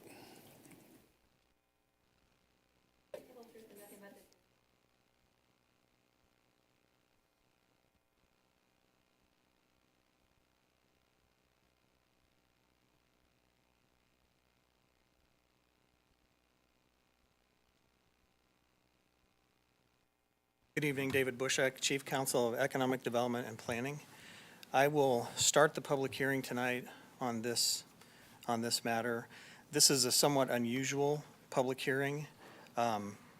So I'm going to start with an explanation of what this matter is. I don't think we've ever had a public hearing like this in Lee Summit before. I've done this in some other cities. It's a request to remove property from an existing CID. The background for the council is this CID was formed by you in June of last year, along with approval of an LCRA redevelopment plan for an incentive package associated with the Colbern Ridge project. The project generally, which I think the next presentation, or the next speaker, the applicant will maybe go into a little more detail, but as a reminder, 136 apartment units, 220 senior-only multifamily units, about 28,000 square feet of medical office building space, and 30,000 square feet of office, warehouse office, and other commercial uses. That's the plan for this property. The chart that you have on the screen here, this is the chart that was used actually at the LCRA meeting before the council's public hearing in June of last year. So as a quick reminder of the incentives, and then I'll come back to this to explain what the requested action tonight does. The approved incentive package, it includes two components, the LCRA plan and the CID. The LCRA provides sales tax exemption on construction materials in this amount, which we reviewed last year. And then also, between the LCRA and the CID, there's real property tax abatement plus special assessments that generates a revenue source for reimbursement of public improvements for the developer in this amount. And then the CID will also impose a separate 1% sales tax generating this amount. So this was the financial benefit to the developer and the total benefit of the incentive packages we've reviewed in the past. That's what you previously approved. This is a map of the area, and this is specifically a map of the CID boundaries. And the property that is in red, this is the senior living property. After the incentives were approved in June, when we approached the closing for the LCRA transaction, this senior facility indicated that they do not want to participate in this incentive structure. I'll let the applicant explain in their presentation next the reasons why. But they've decided not to participate in this incentive structure. And so when we closed on the LCRA component of this transaction, the city now owns all of this property except for the red property. So they've effectively already been excluded from the LCRA component of this incentives because the property was not included That was their election. So back to this chart then, to explain to you what this means in terms of the incentives. Specifically, the hearing that you're considering tonight, the only action is whether the property should be removed from the CID boundaries. So that's this incentive down here. This sales tax wouldn't have really had any impact on this particular parcel because there's no retail sales that were projected to occur here. So from the perspective of this line item will not change. This reimbursement is still expected from the commercial development that will happen. There's no retail sales that are projected to be on this property. Removing this property from the CID does impact this component of the incentives. Because the property was not included in the LCRA transaction, it's not subject to this property tax abatement and then assessments through the CID. So the impact of the request that you're considering tonight, strictly speaking, is an impact to this line item and the benefit of the assessments not to the developer now not being imposed on this property. This property here, by assessed value, was about 46% of the total of this area. So the original benefit to the developer from these two incentive components is reduced by about half because that property was about half of the overall value in that area. So we haven't done a specific calculation. I don't think it's necessary, but this incentive and this incentive, the benefit to the developer, is cut roughly in half by not including this property in the incentive package. That's the ultimate impact. There's no particular impact to the city by doing this. It reduces reimbursement to the developer. That's the ultimate impact. So this is at the applicant's request. There's no impact to the city. It means less reimbursement from these two categories. That's a summary of what the request is, and I'll let the developer speak to the reasons why and then conclude the hearing with their testimony. Thank you. Mayor and Council, good evening. Kurt Peterson with Pulcinelli, 900 West 48th Place, Kansas City, Missouri. I will just, frankly, I have very little to add to Mr. Bushek's presentation, but as always, would enjoy answering any questions you have. I will give you an update because you're probably like me. When you approve something, what's happening? What's the status report? So straight from Mr. Mike Atchison, he said right now that they are underway with phase one of the large amount of public infrastructure and actually already in the design phase for that second of the two phases of public infrastructure. So hopefully you got to put that in before you can get the users, and hopefully they're going to come right behind that. But if you have any questions now or later, I'd be happy to answer them. Okay, thank you. Questions for staff or the applicant?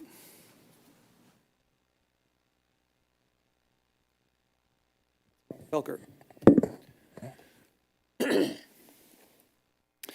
Thank you, Mayor. Okay, so we're removing the nursing home property from the CID. And tell me, I remember when we did the CID off Ward Road that wrapped up to Pizza Hut, which is now the Chipotle. Remember we had a long strip of land that went up there and brought that in. I thought CIDs. I'm sorry, where are you at again? I'm just not. Okay, so Cadence, thank you. Oh, yeah, okay, I'm with you. Yep, okay. I thought there was, at that time, a statement made that the reason that the actual boundaries had to cut, they had to be contiguous. Yes, good, very good question. This map is, I guess, technically a little inaccurate. There is a contiguous piece of land that runs right along here. So this red boundary, strictly speaking, doesn't go all the way to the property line. There's 10, maybe 15 feet, I'm not sure what the length is, but there's a strip of property that is maintained within the boundaries of the CID to provide that contiguity. As long as there's at least 10 feet. Something like that. I had to make up for missing the 2024 earlier, so, Mr. Johnson, I think I caught something. So on the other side of this, so if I'm hearing this right, when we did this previously, part of the purpose of the incentive was there was going to be on the development side, the infrastructure that was going to be produced. In fact, if you wouldn't mind flipping back to that one, reimbursement source for public improvements. So the commitment on the part of the developer is still to carry out those public improvements. This is just saying there's less money coming back to the developer on the basis of this property being removed. Correct. So with respect to the second of the three benefits of the incentives, this reimbursement amount will reduce. but they're still constructing all the same public improvements. So that's a risk being borne by the developer. Correct. Okay. And the other is not necessarily as a source for public improvement reimbursement, but other development costs on the sales tax exemption, again, a risk borne by the developer. Right, and I guess in this case, it's the actual property owner, so it's this property owner and the construction materials that they purchase, they will not be availing themselves to the benefit of this incentive. They'll be purchasing those materials at a taxable basis, yeah. So, okay, all right. I think that's all the questions I have. Thank you, Mr. Bushek. Thank you, Mayor. Thank you. Any further questions? For anyone that wishes to speak in favor or in opposition to this application, please come forward. The applicant care to make any further comment? Thank you. Hearing no further testimony, I'm closing the public hearing and reopening the regular session. Is there any council discussion on this application? Seeing none, Councilmember Hodges, would you please read Bill number 24-059? Thank you. I advance to second reading Bill number 24-059, an ordinance approving the removal of real property from the Colbern Ridge Community Improvement District. Thank you. We have a motion to move to second reading, Bill number 24-059 by Councilmember Hodges, seconded by Councilmember DeMoro. Discussion? Seeing none, please cast your vote. All votes are in. Please record the vote. Passes unanimously. Thank you.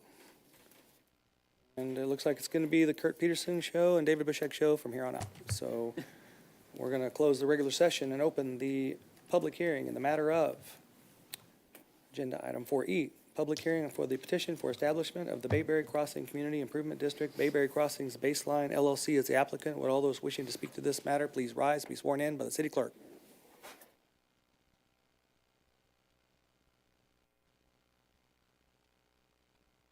Good evening, David Bushek, Chief Counsel of Economic Development and Planning. I'll be starting just with a procedural overview. Both of this public hearing and the next public hearing are companion items. This public hearing is specifically for the CID, then the next public hearing is for the, this second public hearing is for, I'm looking at the last public hearing. This is for the CID. The next one is for the LCRA plan. Correct. We will have discussion about both of these items during this public hearing, and then we'll be entering all the evidence and testimony into the second public hearing for efficiency's sake. So we'll have the developer present first.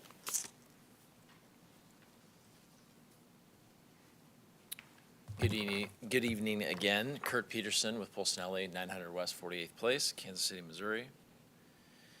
This is a project that you all heard within the last several months in Conceptual. And I always like to put a marker down. Sometimes we have a lot of discussion at Conceptual, and I'm going through 5 points in the way we're addressing comments. This was one that, by and large, was there was a lot of support shown. So because this is the public hearing, I'll be efficient with your time, but I will go through the major points that we discussed and be ready for any questions you might have, Mayor, Council. First, the developer is the Baceline Group out of Denver. They have 20 years of experience really doing one thing, which is neighborhood shopping centers. They buy them and they manage them and hold them for the long term. You may remember that their mantra, which is right there in the middle of the screen, in everything we do, we aim to create community value. So these community neighborhood centers with restaurants and service, retail, really are the commercial lifeblood of these neighborhoods. So with these sort of centers, there are real impacts that this Baceline Group can have, and they really look to find the best small centers they can find, largely in the Midwest, including in Missouri. So their experience, you can see, largely in the Midwest here. They have now 126 neighborhood shopping centers. They have approximately 4.5 million now of square feet. If we keep going a few more months, it'll keep growing. They're on quite a trajectory. And we look at the average purchase price of the centers, when you do the math there on the screen, we're talking about $5 million per center, which just kind of emphasizes they're all about neighborhood centers, not regional big shopping malls or shopping centers. And that's what we have here with this project.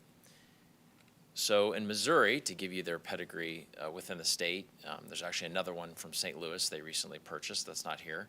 You can see the screen. And then the second from the left at the top is the project that we're going to talk about again today. The project is located on 291, the east side of 291, just north of where it meets US 50, as you can see as it zooms in there on the right of your screen. It's that long serpentine shopping center. It's one single building. It's on a site that's 5.2 acres in size.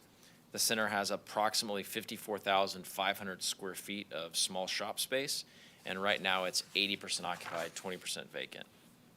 Current tenants are restaurants and then some other neighborhood service type businesses. So now I'm going to go through very quickly. You've seen these before, but they're our version of before and after. So it takes photographs of the current state of the center and then shows you renderings of what, if the project's approved, what it will look like when it's done. The intent is for a totally different aesthetic when you come to the center, a higher quality look. And just like I said, pausing for a few seconds on each one, we're talking about a totally new facade treatments and building materials, new building signage, planters and benches, building and parking lot lighting, LED, irrigated landscaping along the streets and in the islands. So you kind of walk along the building here.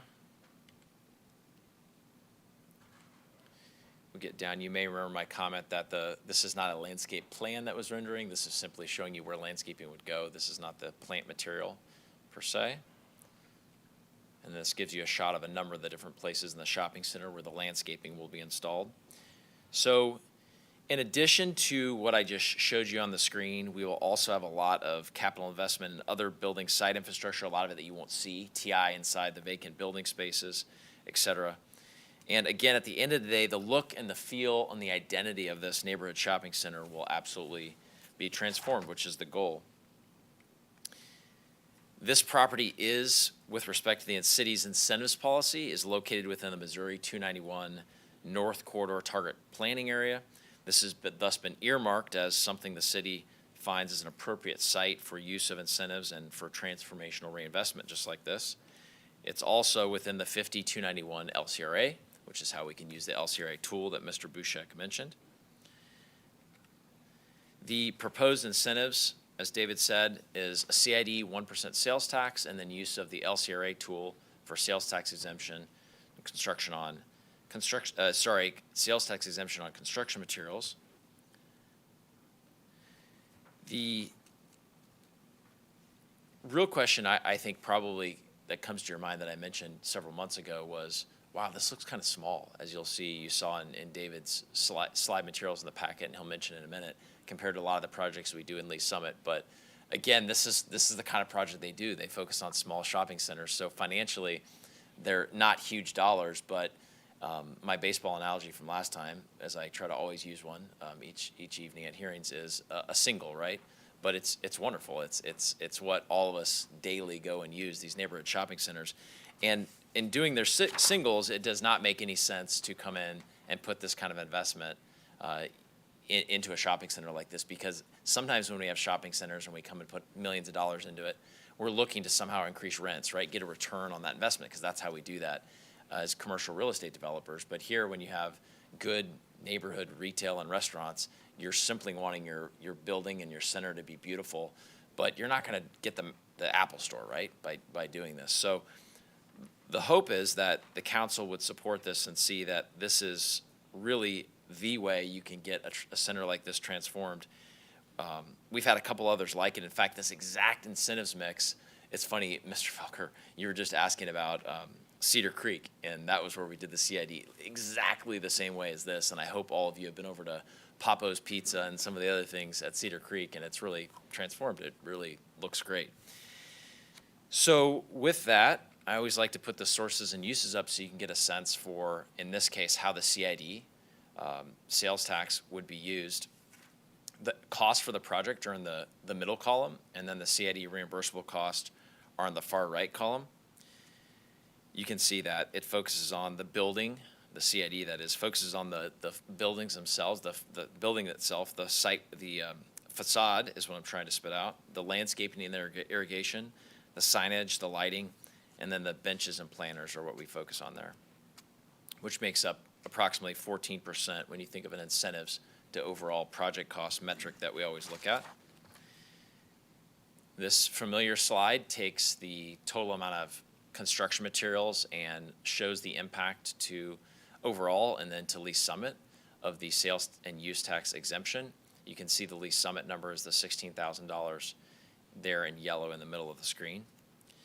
So all in all, we're here tonight to seek your approval, at least on first reading, of the CID and LCRA tool, technically in 2 different votes, as David said, so that we can transform the shopping center. As the Baceline says, every time I've worked with them, please start and finish with what we're all about, which is we're confident that this project will create community value for the city and everybody that lives around this neighborhood shopping center. Thank you for your time again on this project and look forward to answering any questions you might have. All right, thank you.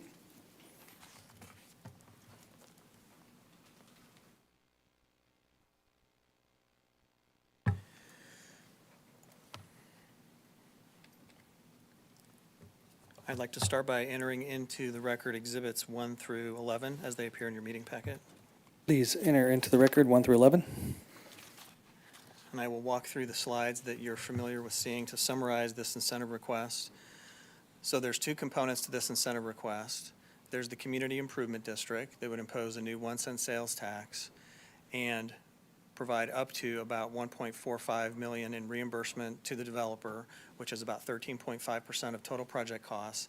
And then the benefit of the LCRA plan is sales and use tax exemption on the construction materials, which provides a modest benefit, a little less than 1%. So this is the total benefit to the developer, about 14% of total project costs. This is the urban renewal area that the City Council approved back in 2014, and you'll see the arrow down here pointing to this property. So this property's already been declared blighted and is in an LCRA urban renewal area by previous action of the City Council, and this would build upon that and carry out the blight clearance function as a companion to that 2014 approval by the City Council.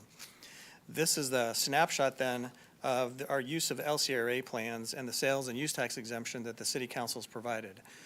You'll see that most of these projects are not like this project in terms of shopping center rehabilitation, but as Mr. Peterson pointed out, the most similar project is the Cedar Creek Shopping Center. The incentive package that's proposed tonight is identical to the Cedar Creek Shopping Center, CID and a companion LCRA plan. And so you'll see the benefit provided to that project, the sales tax exemption benefit was about 1%. Here it's a little less than 1%. And both of these in the shopping center rehabilitation context is quite a bit less than what you've approved in the past for other projects and the use of this tool in other contexts. But the Cedar Creek Shopping Center is the most comparable example of where you've used the LCRA plan before for this type of project. And then this slide walks through our redevelopment community improvement districts, and almost all of these projects, except for maybe one, are very similar to the project that you're seeing tonight. So Pine Tree Plaza, Southside Plaza, Cedar Creek, which we've talked about, Chapel Ridge and Valley Vista, those are all aged shopping center rehabilitation projects that the City Council has approved a CID for in the past using the same 1% sales tax. And then you'll see the reimbursement percentage over here from these projects. This project here at about 13.5% is at the lower end of what you've approved in the past compared to other projects. So this is in keeping with CIDs and at least the LCRA companion to the Cedar Creek CID that you've approved in the past. Let's see if I have any other final comments. The last comment I have is that this did go through the LCRA board, and they voted unanimously to recommend approval of the LCRA plan, which is the next public hearing that we'll have after we conclude this. So that concludes my initial comments, and be happy to answer questions or listen to your discussion. Okay, thank you. Questions for staff or the applicant?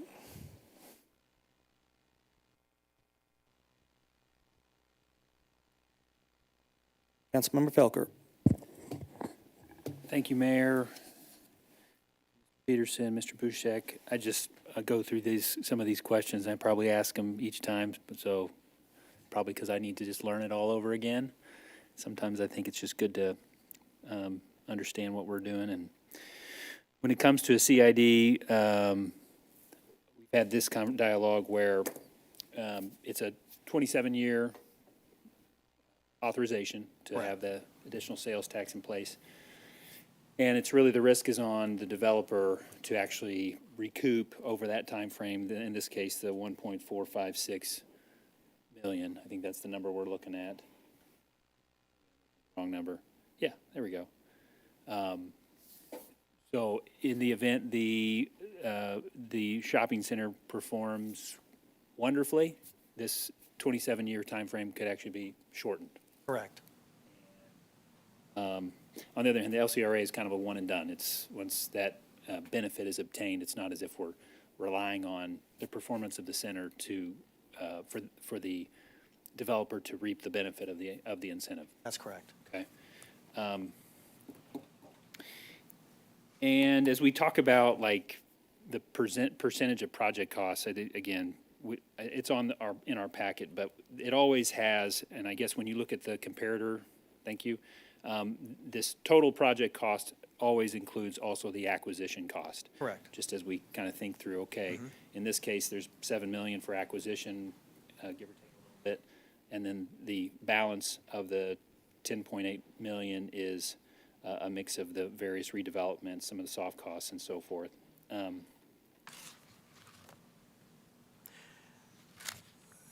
So on that point, I would say yes, but they're reimbursable. Like, setting aside the land, their reimbursement is only about half of, probably less than half of the remainder of the costs. 1.456. Yes, about half of. Half of whatever's below. Right, yeah, I was doing the Correct. math on it earlier, so it's about 3.7, I'm rough math, 3.73 million is the non-acquisition costs, if you, especially when you throw in the, everything, including Yes. contingency and so forth. Okay. And then, when it comes to a CID rolling off, and on our list here, how many of these do we have a sense of when they're getting close? I mean, none of these are probably even close, because it's only been a few years, maybe, I don't know how well Pine Tree or Yeah. Blue Parkway is doing. Those would be the only ones that might even be thought of as being close, but. Right, I'm going to go ahead and say that those are probably not anywhere near close to being fully reimbursed, and they will probably run for many more years. It's not something that we've even inquired about, because this is a relatively recent development in terms of, and I realize it's many years ago, but in the life of the CID, it's relatively recent, yeah. And I know I've had this dialogue with you before, which is just how do we keep track of that, and making sure that there isn't some spillover where that sales tax rate remains in place for any time frame afterward. Yes, so the mechanism that we have in place, and this is, what I'm about to say is true for all of these, because we've used the same contractual structure. The city, the developer, and the CID enter into a cooperative agreement, and the cooperative agreement specifies the precise amount over here that is reimbursable from that revenue source. And when that amount is reached, plus the allowable interest, then the CID turns off. And the way we keep track of that is the city's finance department is the sales tax administrator for each of these districts. And I'm looking at the list, that's true, that's for each of these districts, the way we set this up, which means the sales tax dollars are collected at the cash register, they're remitted to Department of Revenue at the state, and then by pursuant to this contract, the Department of Revenue deposit those monies into a city-controlled bank account. And then the finance department receives those revenues, does the administration, and then at the reimbursement side, pursuant to the contract, the city receives reimbursement requests from each of these developers, so they have to submit a form demonstrating that they've actually incurred costs that are reimbursable. Finance department reviews each of those reimbursement requests, stamps them as approved, and then that amount is reimbursable until they're fully reimbursed. And so to answer your question then, the way we know that we've reached the point where it needs to turn off is the finance department's basically tracking all that. They receive the revenues in, they disperse the revenues out, they receive the reimbursement request, they stamp those, they keep track of all of that, and when they reach their reimbursement point, the CID turns off. I want to reiterate that just for my own understanding. Taxpayer buys something, sales tax is added on to the purchase price. The money is remitted from the seller to the state, right? Then the state sends it to the city, this portion. Correct. then do our analysis on where the costs are at, what's already been reimbursed, what remains. Right. We've already received proof that those costs were actually incurred, and then the city cuts a check back to the developer. Correct. Okay. And tracks all of that on an ongoing monthly basis. So there would be some kind of like, hey, we're coming up on the end of this. Part of me starts to wonder is how many purchases does the citizen make with that sales tax still in place when the feedback loop is a bit removed? If you follow my logic there. Yeah, I do. Yeah, that's a fair question. There have been a few instances of where these incentive districts have turned off in the city, and I'm thinking the Strother Interchange Transportation Development District successfully turned off at the appropriate time, and they actually started planning, coordinating with me and other city staff. They started planning for that about a year ahead of time. They knew, okay, next year, and this is now 3 years ago or so, next year it looks like we're going to reach a point mid-year, whatever, where we're fully reimbursed. We need to start planning for terminating the Transportation Development District. There's hoops you have to jump through. It's a little more complicated with the TDD. Was successfully done in that case. There have been, I can think of 3 tax increment financing districts that have successfully turned off at the appropriate time, didn't linger any longer than was necessary. And I have a feeling that the same will be the case here. Once we're reaching the point where the finance department can say, developer, you're about $500,000 or whatever away from your reimbursement, we need to start thinking about the timing. And you have to take the termination steps early. You can't just decide to do it and then it's completed a month later. It can take quite a while. So we'll start planning for that well in advance. Okay. All right. Thank you, Mr. Boucher. Thank you, Mayor. Appreciate the time. Okay, thank you. Other questions for staff or the applicant?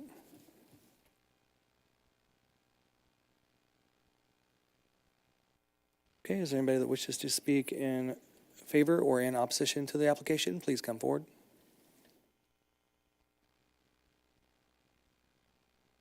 Any additional questions from council? Applicant care to make any further comment? Thank you. Hearing no further testimony, I'm closing the public hearing and reopening the regular session. Is there any council discussion on this application?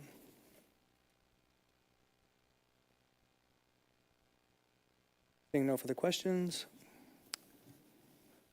Councilmember Felker, would you please read bill number 24-060? Certainly, Mayor. I move to advance to second reading Bill number 24-060, an ordinance approving the petition for establishment of the Bayberry Crossing Community Improvement District. Thank you. We have a motion to move to second reading, bill number 24-060 by Councilmember Felker, seconded by Councilmember Shields. Discussion? Seeing none, please cast your vote. All votes are in. Please record the vote. It's 8-0, unanimous. Thank you. We're going to close the regular session and open the public hearing in the matter of Bayberry Crossing land clearing for redevelopment authority, the LCRA redevelopment plan, that is. Doesn't say here, let me see. Bayberry Crossing, Baceline LLC is the applicant. Would all those wishing to speak to this matter please rise and be sworn in by the city clerk?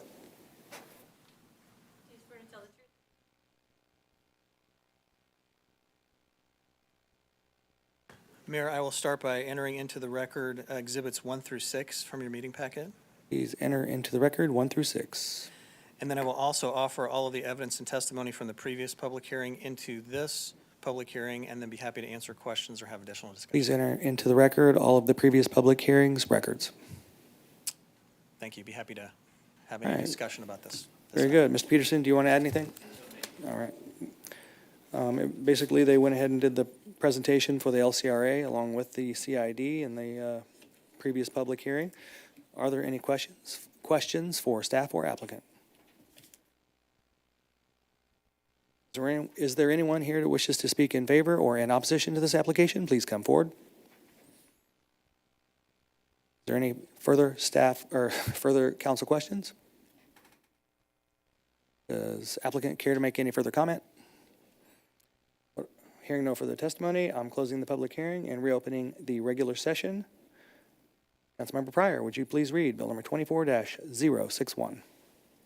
Thank you, Mayor. I move to advance to a second reading, Bill number 24-061, an ordinance approving the Bayberry Crossing land clearance for Redevelopment Authority, LCRA redevelopment plan. Thank you. We have a motion to move to second reading, Bill number 24-061 by Councilmember Pryor, seconded by Councilmember Hodges. Discussion. It's a big shopping center, so I'm excited about this getting done. Seeing none, please cast your vote. All votes are in. Please record the vote. It's unanimous, 8-0. Thank you, everybody. That takes us to presentations. Do you need a break? Public comments. Did I skip public comments? Goodness gracious. Oh, I did. Ms. Fallenweider, I about skipped right past it on my agenda. My apologies.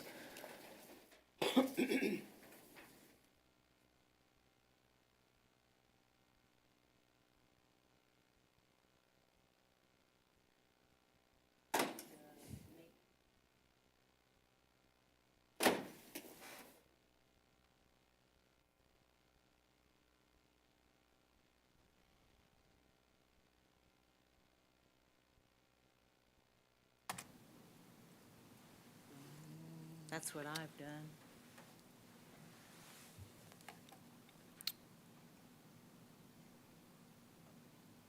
Just go to the past years and.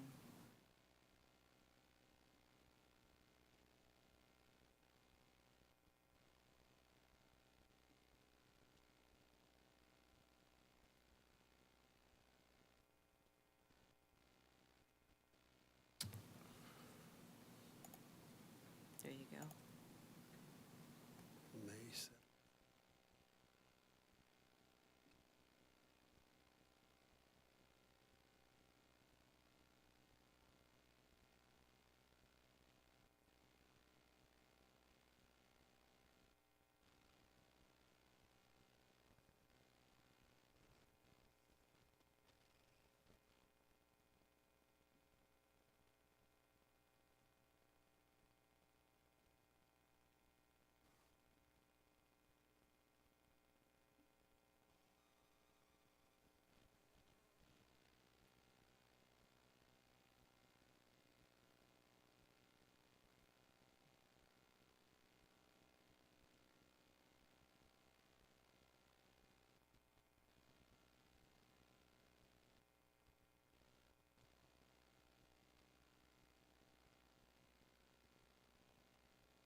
Reese of Ollenwider, 5201 Northeast Maybrook Road.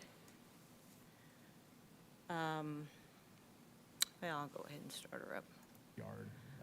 This is from the May 17. Thank you.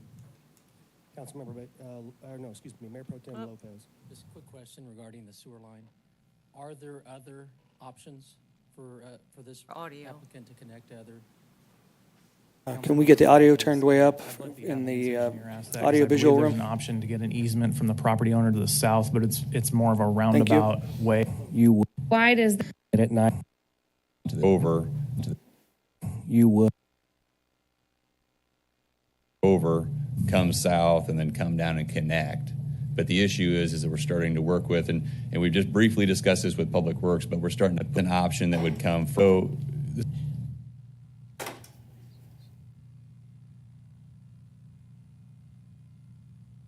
this probably shows as good as any.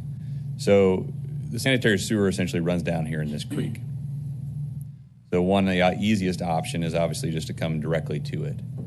There is an option that would come for Roundabout way, and we'd have to examine the design of that. Matt Slish again. So yeah, part of what we've looked at is the option, I'll still clear here. You know, option one, which is the shortest and most direct route, would be to come off of the southeast corner and head to the sanitary sewer. There is an option that we've tried to evaluate, which would come out and south, then onto the Sanko's property, and then continue. Notice on that site plan, there's no right-of-way.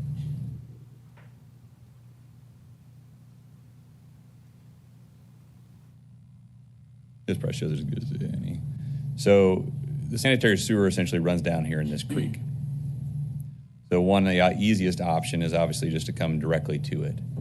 there is an option that would come further over, come south, and then come down and connect. But the issue is that we're starting to work with, and we just briefly discussed this with Public Works, but we're starting to push the length of that line to 300, 400 feet long. And so what I think Public Works' immediate response is, man, that seems like a lot of line for us to maintain for a single house to be connected to it. So, That's a so there private is line. potentially another option, and I think Lease that's what Summit doesn't Stephanie's kind of maintain talking about. that. We're open to continuing to look at that and see if there's another way, or see if that easement is possible. But that, I think, is the kind of immediate concern when that discussion started, was it's just going to be such a long line for one use that it was going to be Long line for taxing one on your use, and maintenance staff that's to private keep that use. line out. City So the Lease Summit, initial Public Works expenses doesn't for the maintain that. applicant, but the ongoing maintenance is for our public works. Correct, yeah, and when we looked Nope. at something Wrong. coming out this way and coming around, it's about a That's a lie. $35,000 sanitary sewer system that would go out and around. They're setting that up a would vote be, there. paid for by the applicant to install. Thank you. Councilmember Carlisle. Thank you, Mayor. Matt, sorry.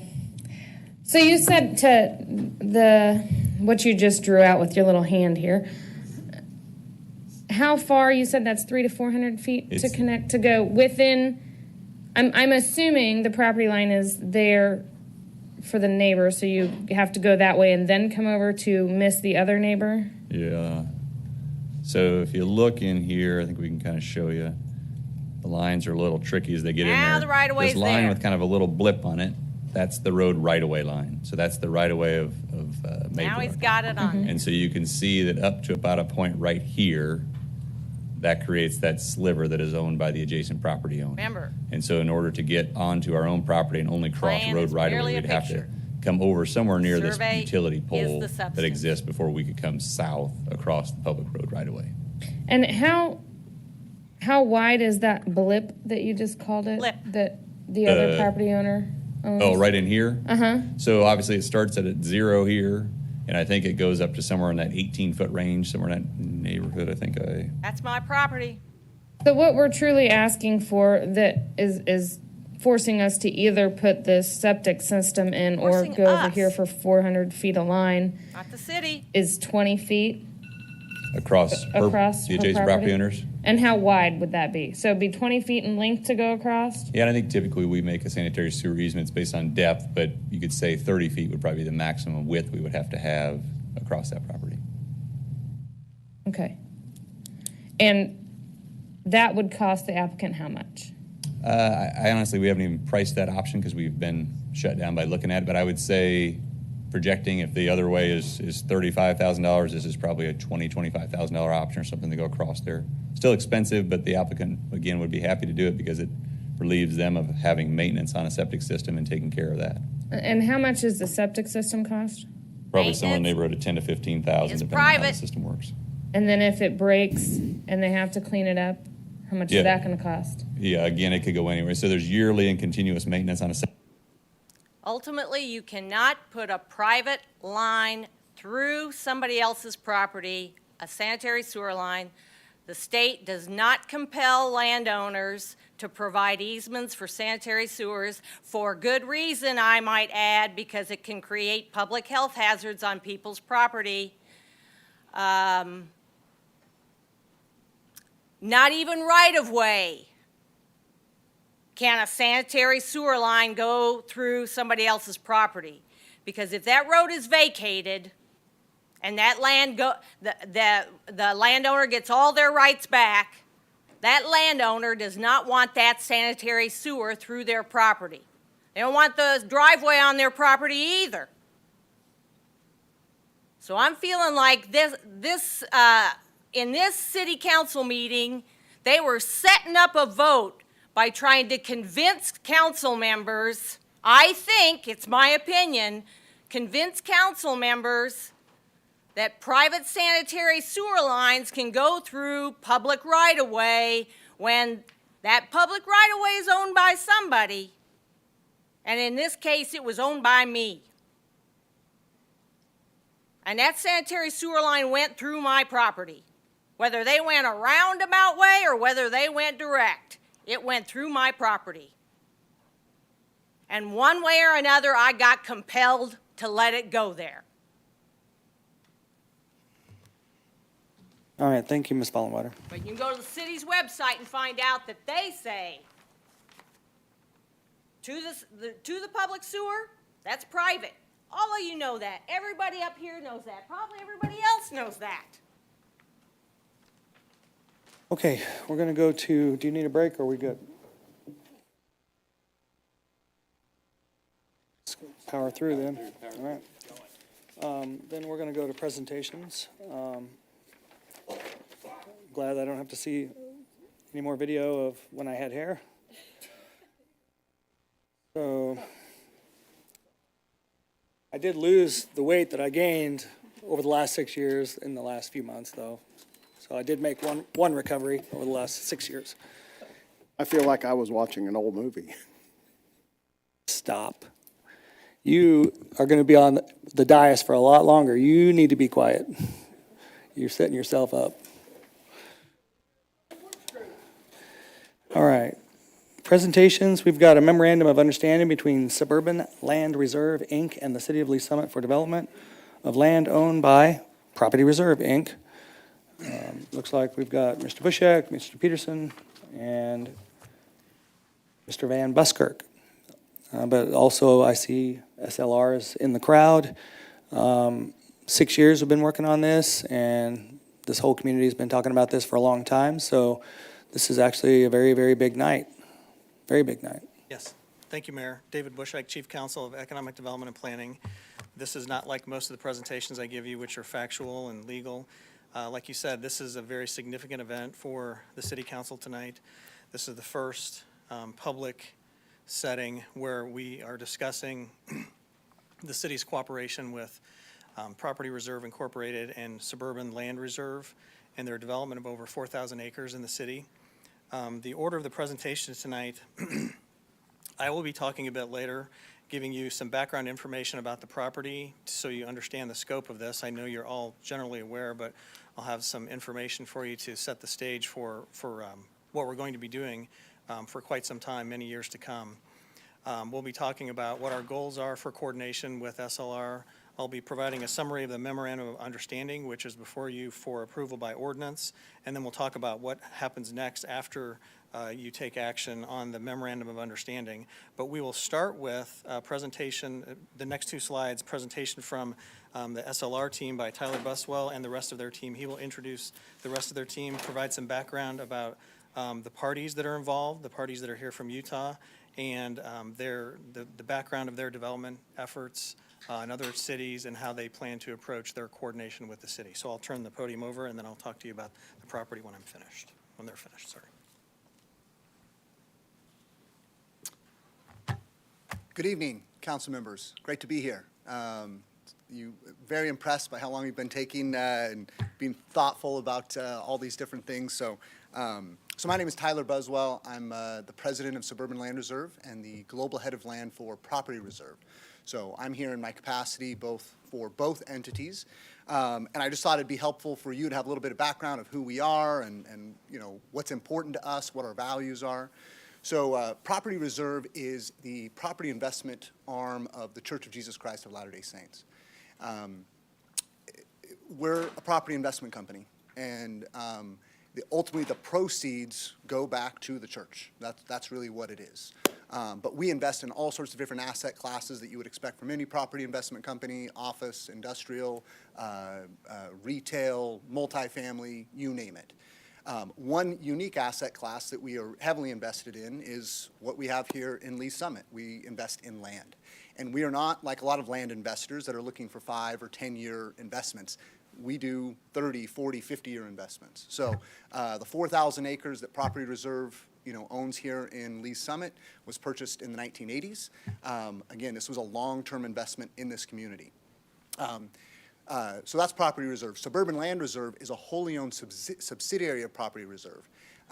And essentially we are a land development company. So the difference between the two effectively is Property Reserve holds land for long-term sort of legacy investments, and that could be any different asset class. Suburban Land Reserve actually develops land, entitles land, and sells land. And so the easiest way that I would say, just to keep the two, what is the difference between the two?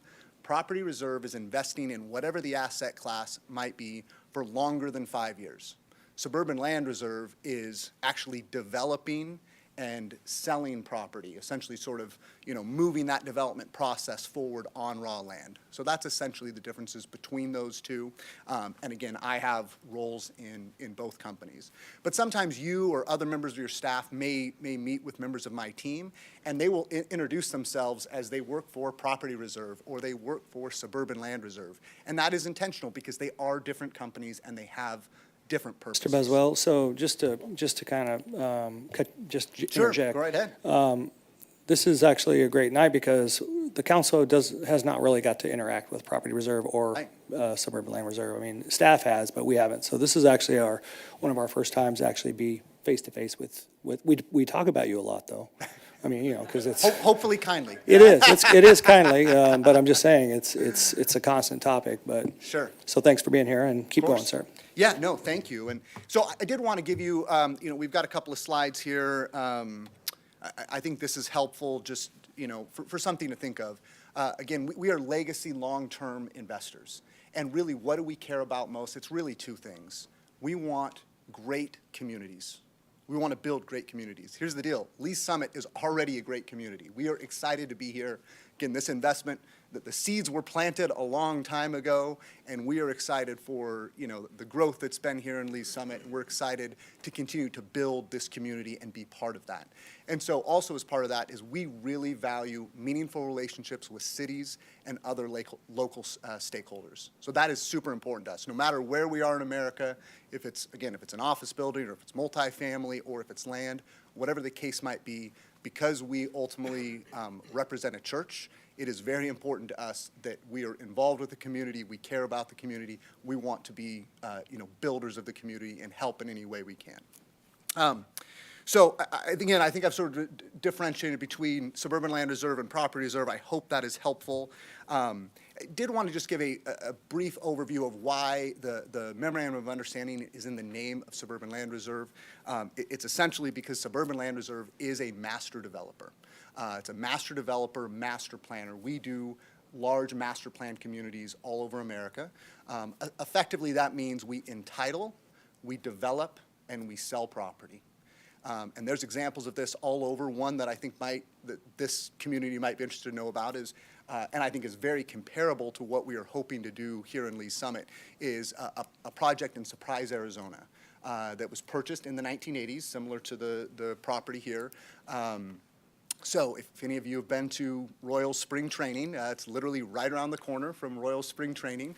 But we had 4,000 acres that were purchased in the 1980s. We got we did a master plan with the city of Surprise, Arizona, when essentially there was very little in that city. We worked with the Arizona Department of Transportation to figure out, on-ramps, off-ramps, sort of maximize sort of community engagement sort of around the city. And so this was in 2005, 2006. We then took a bunch of the property to market in 2007, 2008, 2009. This was not a very good time for try and sell property. And a lot of builders and a lot of master planners, they would be selling off small pieces and trying to get a return as fast as they can. That wasn't us. We were able to sit, we were able to be patient, and we were able to wait for the time is right. So if you go to Surprise, Arizona now, there's about 2,000 acres that are currently developed, that we've developed in the last 10 years after the recession. We tried to start in the recession. It didn't work. So in the last 10 years, we're able to wait it out and then develop at the right time with effectively the same plan that we set up with the city back then. And so I just give that as a good example of we are patient. We want to do things right. We want to do things that are right for the city. And ultimately, we know if we do things that are right for the city, it's going to work out great for us. So thank you. And with that, I think I'll turn the time over to one of the Can we just, I'm sorry, we don't get you every, No, but you once can every take 6 years. whatever time so, you need, Mayor. I'm happy to be here. Sorry. So Surprise, Arizona, can I just ask, again, we know who you are, but just so everybody else kind of knows too, you are one of the largest landowners in the U.S.? We're a very large landowner, Yeah. yes. So you work with different suburbs, different sized cities. Absolutely. All across the country. And what's your experience been like from your perspective, working with a suburb and a small to mid-sized metro, what's your experience been like? Not with us necessarily, because we haven't had a ton of experience with you, but with our, just, you know, the land that you have in the community and, you know, your feedback you're getting from your brokers and things like that. Yeah, no, I mean, I think we've, again, very positive. You know, every municipality is different. So wherever we are, whether it's in Utah or Florida or Arizona or, you know, Missouri, Indianapolis, when we go into a city, I mean, we want to hear what the city has. I mean, again, we've owned this property for a long time, so call folks that preceded me, you know, many years before. I know it worked with city staff to try and have an understanding of what's going to be in the comprehensive plan, what's going to be in the strategic plan. Seems like, you know, the City of Lee's Summit has done an amazing job of sort of putting that together. Ultimately, we're going to work with certain end users. Again, we want to make this economically viable, right? The idea of sort of why would you do a master plan? Why do we think it's beneficial both to a city as well as to us? Is you're able to do sort of cohesive infrastructure planning and infrastructure development so that it essentially brings costs down. And you're also able to do it in a way that it's not piecemeal, right? That you're able to have sort of an overarching vision of where should the parks be? Where should the schools be? Where should public utilities be? You know, what type of density should we have in different areas? Where should we put retail? Where should we put industrial? To make sure that it's sort of thought through. And again, from what I can tell, City of Lee's Summit has done a good job of being forward-thinking in that way. And this MOU, the purpose of this is to help, you know, us have some additional collaboration to say, okay, we have this 4,000 acres, you know, how can we make this work? How can we make this financially viable? How can we sort of bring, you know, a new community within this already great community? Awesome. Thank you so much. Perfect. Thank you. Thank you again. So I will go through some background information here just to help you understand the scope of what we're dealing with. I know you're familiar with this, but some of the maps and some of the data that I have may help you and the public understand the full scope of what we're talking about. So this is a map of the full city, and the red areas are the PRI-owned properties, large landmass in the south part of the city, and then the large landmass up north. And then zooming in, this is the north part of the city, just to talk about some of the geographic features you may be familiar with, but just so you have this in mind as we start to move forward. You've got Woods Chapel on the north, and then you've got Colbern Road down on the south. The project that we were just talking about for the first public hearing, the CID removing a property, that was this area right in here. You've got Taj George running as the spine through this area. One of the things that you will come to learn more about in the future is there's 3 sewer sheds in this area. There's 3 sewer pump stations that are expensive and needed to develop this area, so that will be one of the areas of focus for our financing plan that we will be working on with SLR. And then in this area down here, the airport is just off to the west, so you've got some height restrictions on development down in this area, which lends itself more probably to industrial development than other types of development, industrial and maybe residential as opposed to some taller structures. So that's just some of the basic geographic features of the north area. And then when we go to the south area, this landmass, we've got Longview on the north, and it touches at the corner of Longview and Pryor here. And then the southernmost part, it's down to the south of Hook Road. You'll see a feature down here. This is a planned interchange. This does not exist yet, but you'll see the ownership arrangement here is such that it shows that MoDOT has already purchased land in this area to create this shape for a future interchange, and then the PRI owns all the land around it, including these notches in the area that would eventually become the interchange if that's where it actually develops.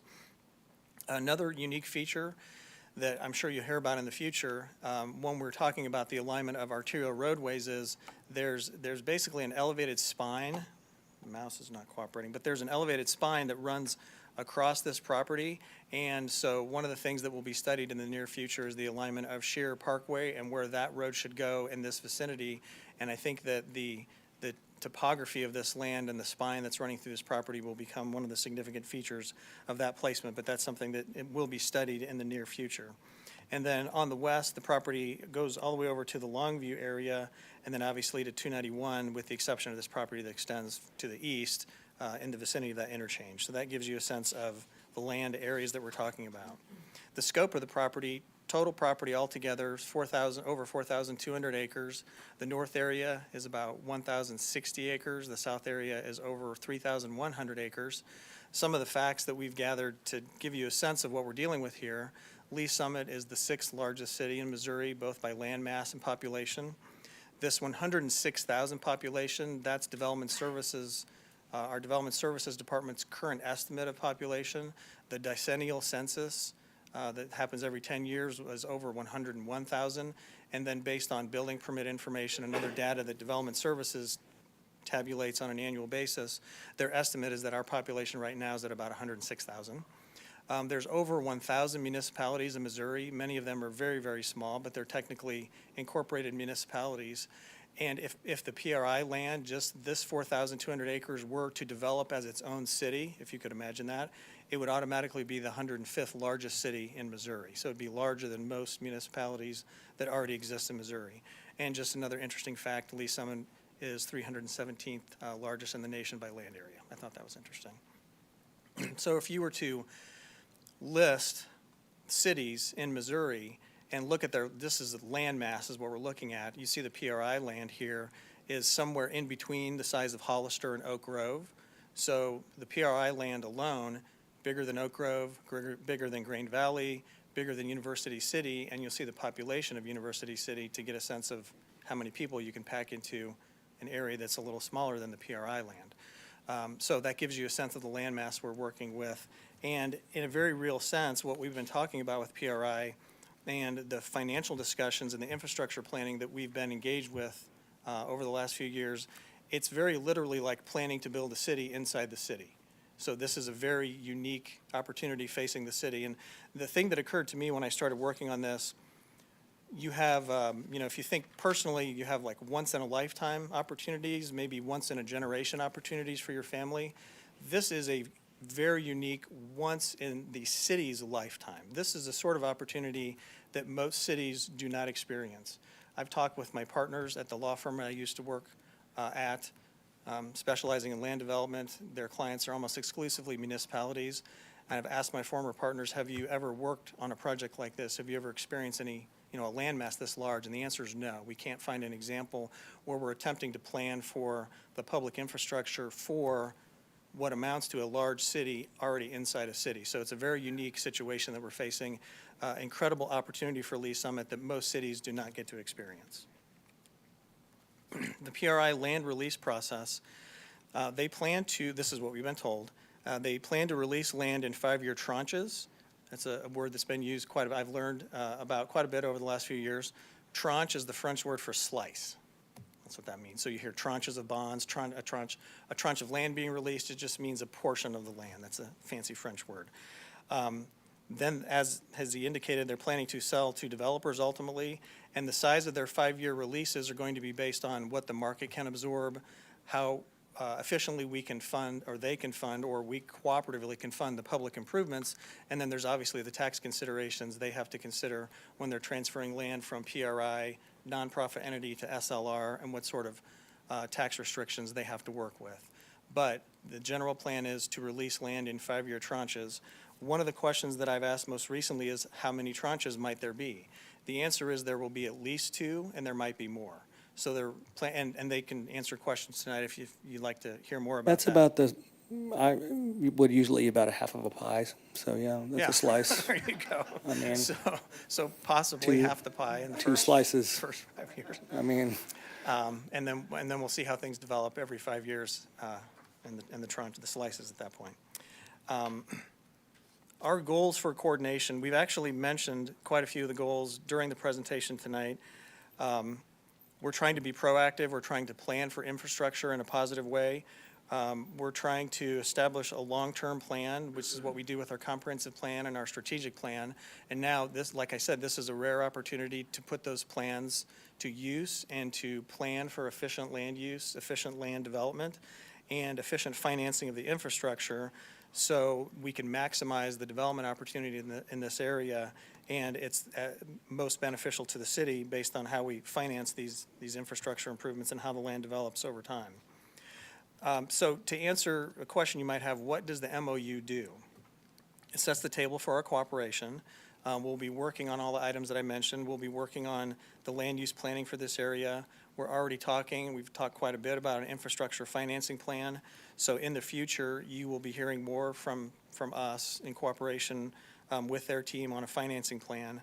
The large infrastructure components we're focusing on are the large sewer improvements, regional stormwater improvements, and the arterial road improvements, while at the same time factoring in the localized public improvements that are needed to serve each project. So we're working on a financing plan to cover those large items, and then the smaller, more localized infrastructure items get funded when the projects come forward.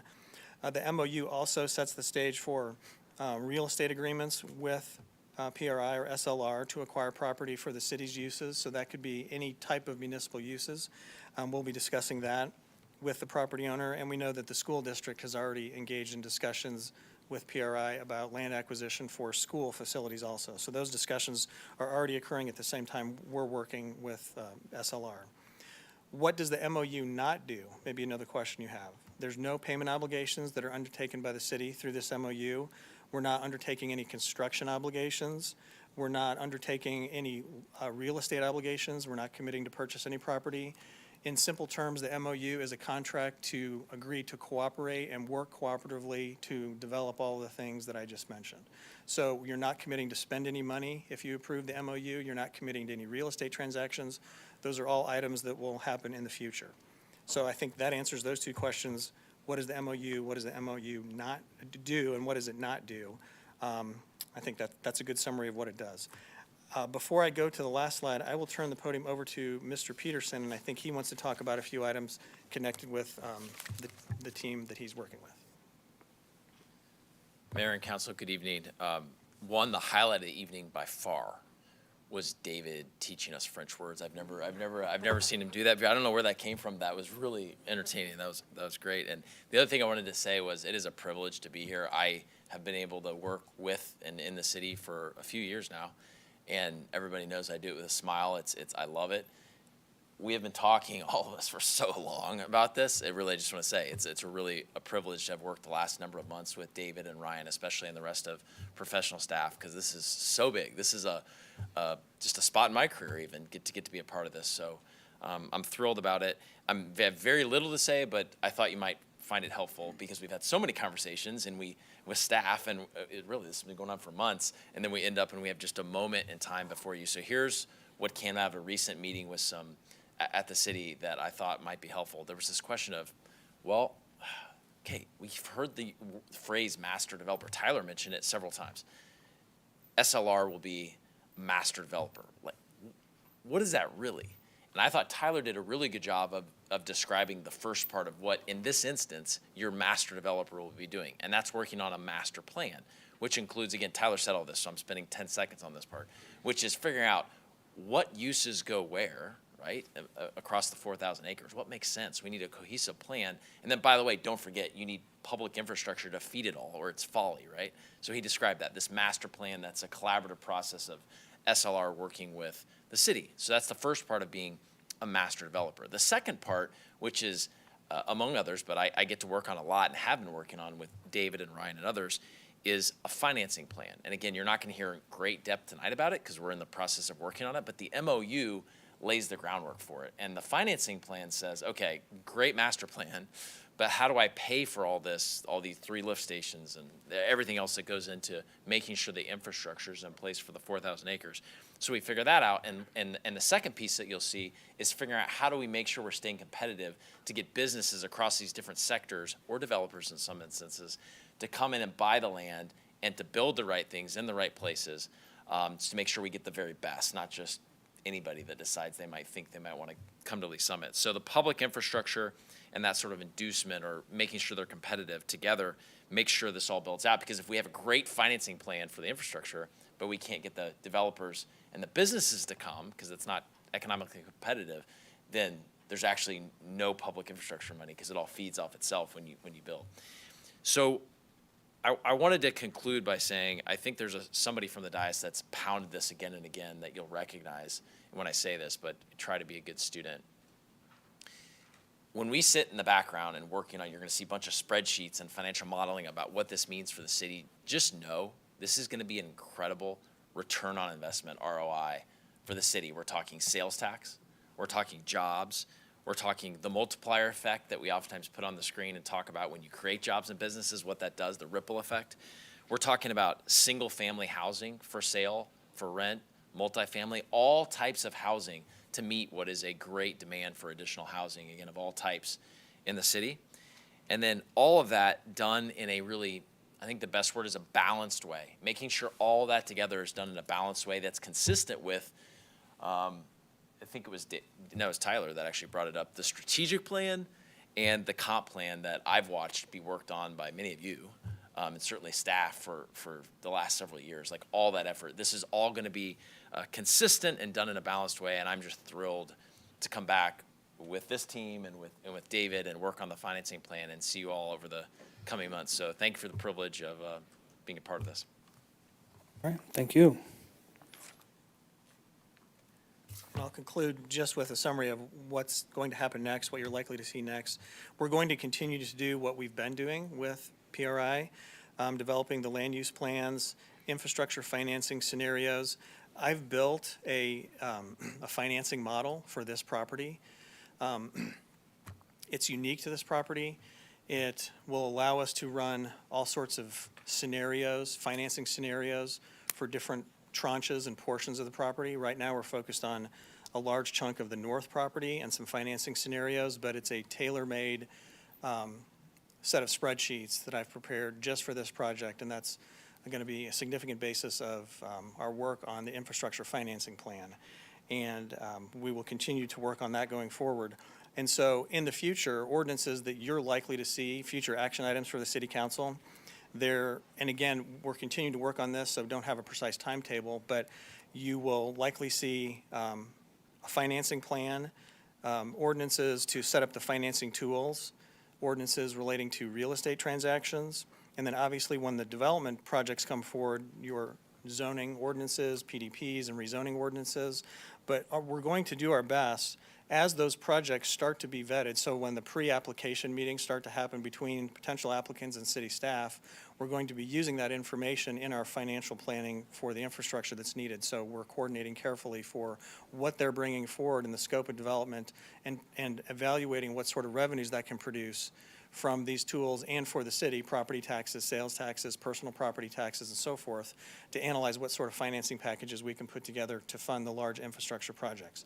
That's the work that we're doing right now. So in the future, and this is not next month, this is over the next year and then going forward many years in the future, you'll see many of these items on your agendas, but the first package of items, you'll get a better sense of what the financing plan is and how that will work as we continue to develop that. And that's very likely the next thing you'll see from us about this matter in the near future, but that'll be the next city council.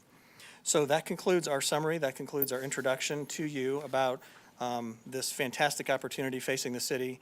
Like I said, this is a very unique, once in the city's lifetime opportunity, and I'm very happy to be able to present this to you as the last meeting of the city council before we have the elections next week. Very good. Thank you. Are you going to make Michael Van Buskirk talk? If you'd like to. I always take an opportunity to talk. Mike Van Buskirk with Newmark Zimmer, 1220 Washington, Kansas City, Missouri. I know it's getting late, but this is a really, really exciting day. A lot of people back here have been working on this to get ready for this for a long time. I know a lot of you have been working on this. I'm excited that the PRI and SLR team could be here. Tyler, it might be good if you introduce some of your other folks. But we're here to answer any questions, and like I said, we're very excited to get going on this. Yeah, thanks, Mike. Great suggestion. So you'll see me around, and I'm happy to come as much as you need me to be here. But you'll see other members of my team a lot. You've probably seen a bunch of them in the past. So Jace McQuivy is right here. Has been in Missouri for a long time on this asset. He knows a number of you and is fantastic. Tyler Heath is right here. So those two work for Property Reserve. Okay, so again, this is where what company do they work for? They have been work for Property Reserve. In the middle, you see Danny Owen. He works with Suburban Land Reserve. And then the fourth member of kind of our Missouri team is Brandon Slater. You may have seen him around. He's 6'8". He's massive. He just had 3 back surgeries in the last 2 months, so he is not with us tonight. But you will see him around as soon as he's up and moving. But that's essentially our team here in Missouri. So we're around and happy to engage with all of you. All right, excellent, thank you. Okay, I'm sure there's gonna be some questions, so I'm gonna open up the floor for everybody. Councilmember Lovell. Thank you, Mayor. Just trying to think, similar arrangements to this just around the metropolitan area, if maybe anybody, Mr. Buskirk, being Buskirk, you might. I was thinking like Lenexa City Center, maybe where that was different was, I think the city owned the land, but they hired a master developer. And I think I think you covered on it a little bit, maybe difference between a master developer that is going to help plan this and then sell to the end user, right? Like, like we have a mixed-use development, it might, take Streets of West Pryor, that developer might sell a piece of that land to the apartment developer, right? And then they may development own. In this scenario, they won't be building or owning any of those. They will be saying, here's what are kind of the uses and the vision for the city. Here's the mechanisms that can get it off the ground, and then selling that land to that group to go do that development. Correct. But, Yeah, Lenexa. sorry, that's a lot, but. No, just, yeah. Lenexa City Center is a good example. We helped the city of Lenexa acquire the ground that now is Lenexa City Center, and that took a long time to make that happen. Then we had an economic downturn. They went through 2 or 3 master developers till they got to the success they see there now. Another similar arrangement, Unified Government, Village West. In that case, Village West went out, the city, or municipality in that case, acquired the ground around the NASCAR Speedway so we could get the benefit of it. Once again, that was a long process. What's so great about this is we got one landowner effectively today that we can be working with starting right now. So it has been done, but you're right. The plan is to, like I say, just set the table for the development, working closely with you all and city staff. So as we start parceling properties out for different projects, you will have other developers that will be coming up and making presentations to you all, but just know this has been done in a thoughtful manner. A couple other things that just come to mind. Quite frankly, like this is, as mentioned, is this great opportunity. It also is a great responsibility, I think, us up here on the dais and really seeing where we want the city to go. How granular and what kind of seat at the table do we have in this master planning and visioning? I mean, I have drawn on a napkin that area over off of Ward Road and Pryor, like envisioning kind of like, just beautiful development, understanding it, just as a mindset. So I just I'm thinking from our perspective is it like, well, this is single family for sale homes? Like, are we getting more detailed into that? Or is it, this plot of land is commercial retail? Or are we actually getting into laying it out? Maybe design materials, maybe things like that. So how granular are we getting, and what kind of seat at the table do we have in that process? From a design perspective and a layout perspective. From the SLR perspective, that's one of the things that we're evaluating as we're considering opportunities that are coming to us. I mean, opportunities are coming at us already. Sure. And we are taking into account what's been done previously in Lease Summit and looking at the quality of materials and things that have been done. So I think you'll see that just like you would in a normal development process where you have a project that's, we've agreed to terms with somebody on selling them a piece of property. We have some review standards we've set contractually with those groups and covenants and restrictions on uses that we'll set. But then you would have that same opportunity like you would have with any other project when each one of those comes forward to you at that point. So then it's not necessarily master planning. It's kind of what I'm hearing. At there. a high level master planning. Yeah. Yeah. So I like the alternative. So like I think I mentioned Carmel, Indiana a lot. Mm-hmm. And 20-something years ago, a mayor had a great vision, brought in an urban planner and said, this is how we want to build the city. Here are the incentives we're going to do. Here's the design standards. Here's the requirements. Here's how we envision this thing. And this is how we'll go make it work. And they have. And it is a beautiful city.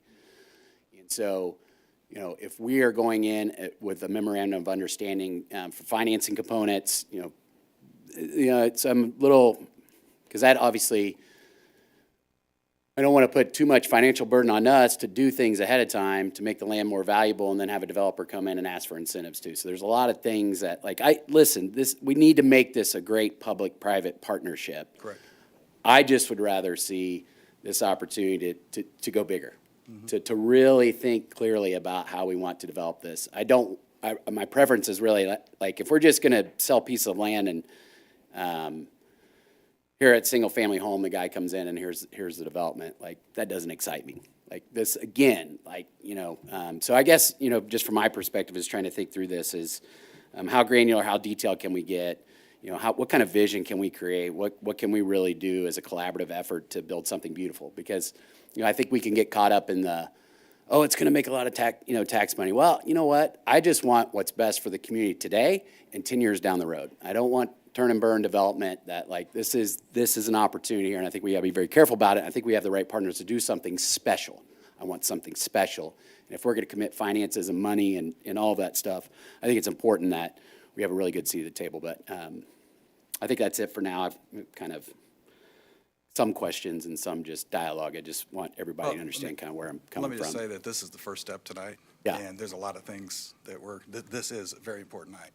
But this whole group back here and this team here, we'll all be working on that. And so, you know, that'll be one of the things that we'll be talking about. And I hope SLR and PRI understand too, like, not only, I mean, talk about a group that's more than capable to deliver this. I mean, that is unheard of too. So we know we're working with the best of the best here. So I just, you know, everything I can do to encourage a really good collaborative, great vision process would be important to me. But thanks, appreciate it. All right, thank you. Councilmember Felker. Thank you, Mayor. I first wanted to just say thanks to Tyler. I can't see you from behind the screen. Thank you to you and your team, Jace, Tyler, other Tyler, I guess, Danny, and I know Brandon's not here. But thank you for all the effort you've put in. I know, again, I know we're all kind of looking around the room, all the effort everyone's put into this, kind of arriving to this point. A lot of exciting energy here in this room, but I know in the community too. Like, I mean, you just multiply this room by, 100,000, and you know, there's tons of folks in the community that are excited about what is ahead. They're anxious to learn more about it. I think people gobble up this information whenever it comes. When you're at a chamber event or a other event in the community, they want to know what's going to happen, what's coming up. And this is certainly one of those, and I'll be excited to see how we can communicate that going forward. I do really appreciate Councilmember Lovell's comments, and I appreciate the vision that he's kind of bringing to this question. And as today we're just talking about an MOU, right? That kind of says, hey, let's be friends and work together and figure out a plan. That's how you said you weren't talking factual and legal, so that's the way I would take it down. Is just hey, we're just saying we're gonna try to make these different pieces come together so that we can have a very well thought out plan. And I would say yes, that really the two things that Councilmember Lovell said. He talked about the granular detail, like how intricate is this going to be, and then what seat at the table is what I think he also used that phrase.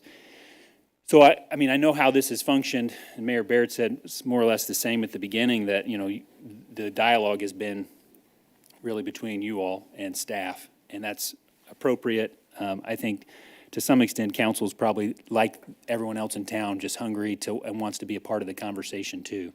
So I don't know what the answer to that is, but to the extent council members can be engaged in that planning process, I don't know if there's anything envisioned, but again, I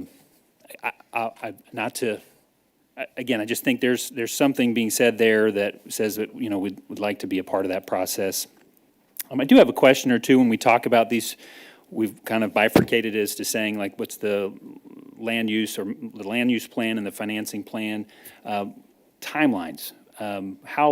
What kind of timeline do we think we're looking at? And I can look at either Dave or Tyler as to say, how long do you think this process, you envision it taking?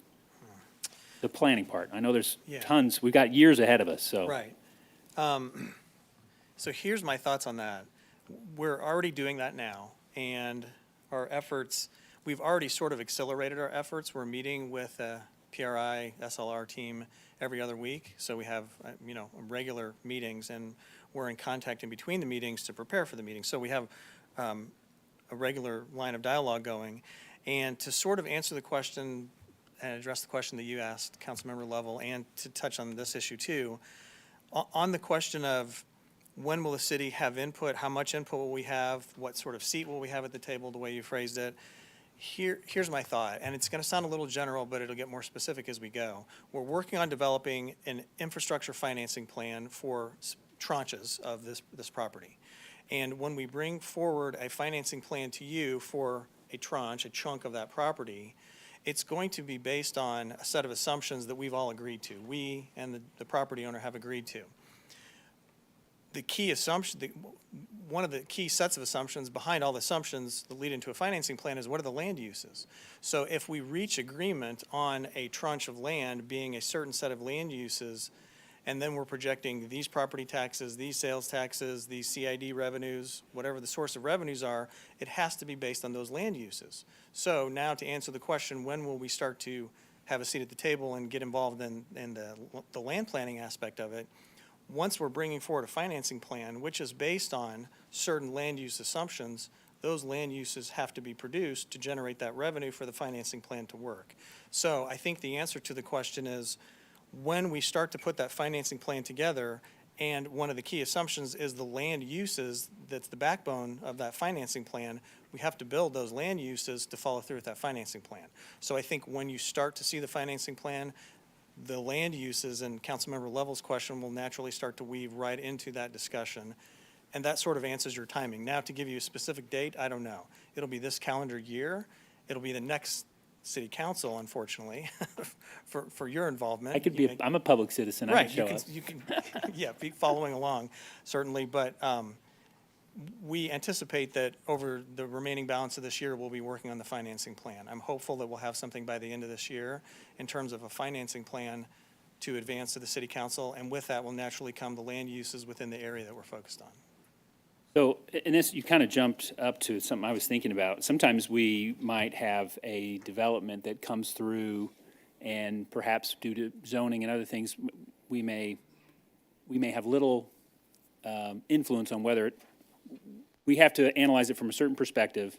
We can't just arbitrarily say no to certain, from the PDP side, that process. But then the incentive side is a different piece.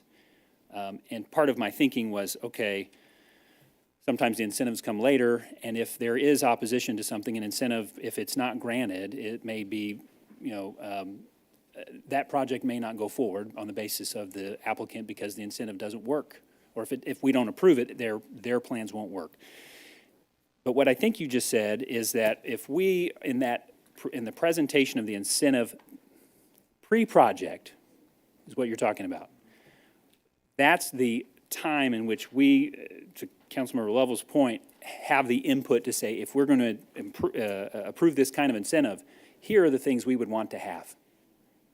That's where we get granular, to use his words. I would agree with that, and it may not, so this is where we may not be talking about the tools that we're using in terms of incentives so much as tools for the financing package.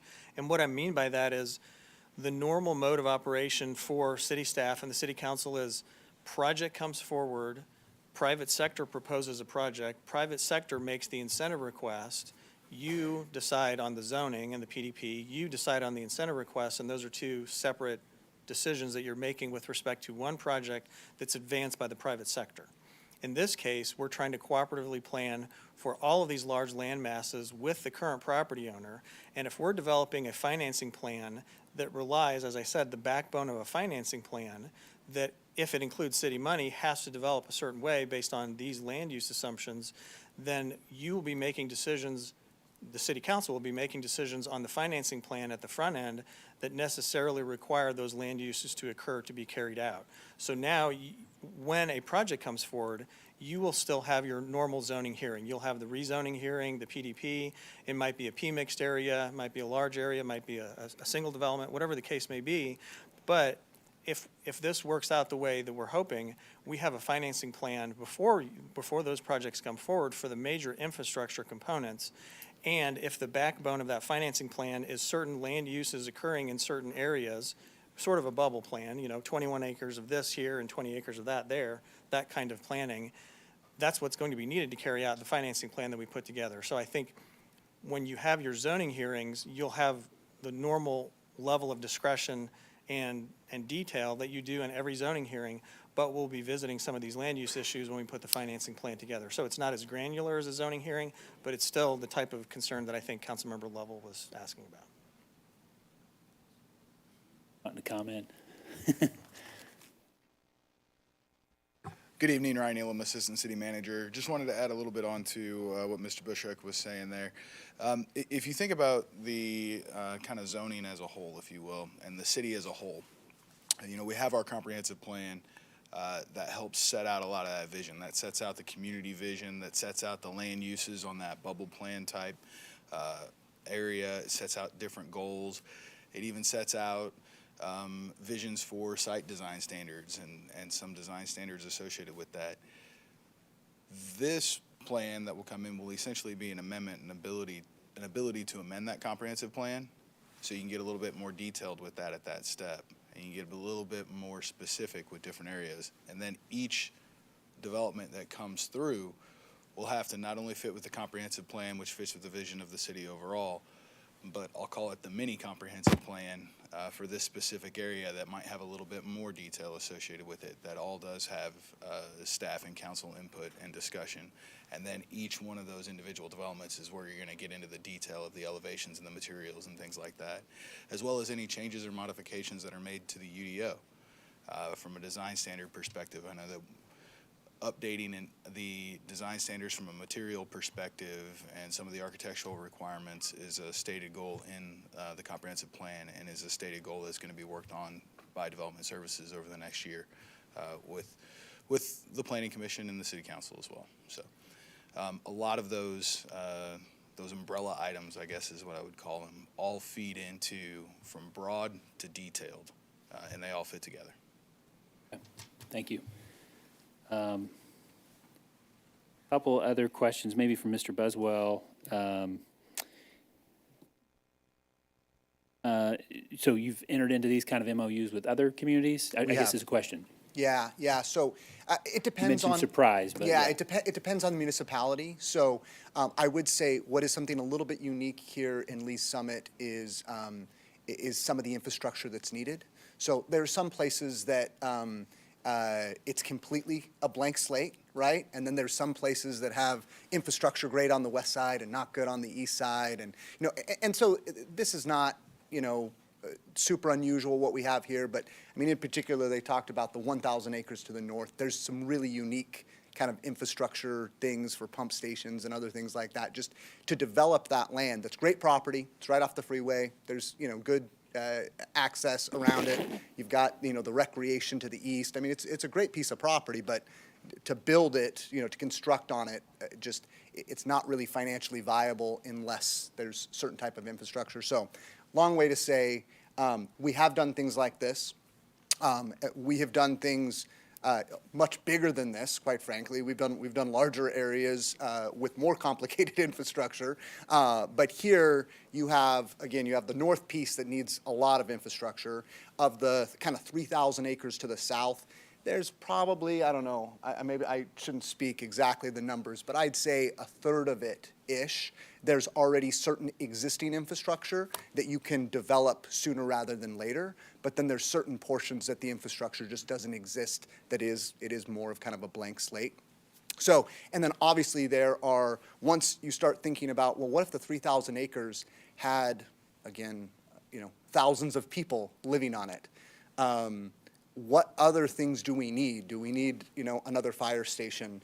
Do we need, the sheer road? How is that going to access the new freeway? What is the Missouri Department of Transportation going to do? So it's trying to think about all of those things collectively, and that's why we think there's real value to the MOU, is that there's all of these different pieces, and we want to think about it, comprehensively. Because if not, if you had, let's say there was 10 landowners over, the 4,000 acres, well, one party would do their 400 acres here, and you'd have certain detention requirements, certain sewer requirements, and certain, school things. But then the 400 acres next door, you essentially replicate the same thing. Whereas if you had it collectively, you could say, no, we're going to do one really large detention and retention facility, and we're going to put, an elementary school between those two. Instead of just putting an elementary school on the east, we're actually going to put it between that east and that west piece. So you're able to sort of think forward a little bit better, and that's really the purpose of it. So, You mentioned schools, so just the idea of, and the MOU speaks to that a little bit, LSR 7 being engaged perhaps in some of that conversation. But my question I wrote to myself, really to ask later, is would you be friendly to dedicating land to public uses? I know you can't make any commitments. yeah, we can't make any commitments, but I can tell you we met with the school district, the superintendent this afternoon at 3:30. Okay. So we are already working with the school district. They've been awesome. We're excited to work with them. And so we are trying to be very thoughtful and forward-thinking with them as well. I mean, today in meeting with the superintendent, essentially I said to him, I said, how many years are you thinking out? And he said 15 years. And I was like, great. That sounds about right for 4,000 acres. So yeah, we've already had discussions about, high schools, middle schools, elementary schools. Parks? Internally, we've had conversations with your team about parks. He looked the right way. He said back there. Absolutely, yes. Good. No, 100%. That is an important part of any community. We agree. We've been having a lot of conversations here about economic development and our own kind of private organization that has partnered with us in the past and working on that relationship now. But in that master planning, when you've done it with other communities, have you engaged their local economic development organization? Absolutely. Yep.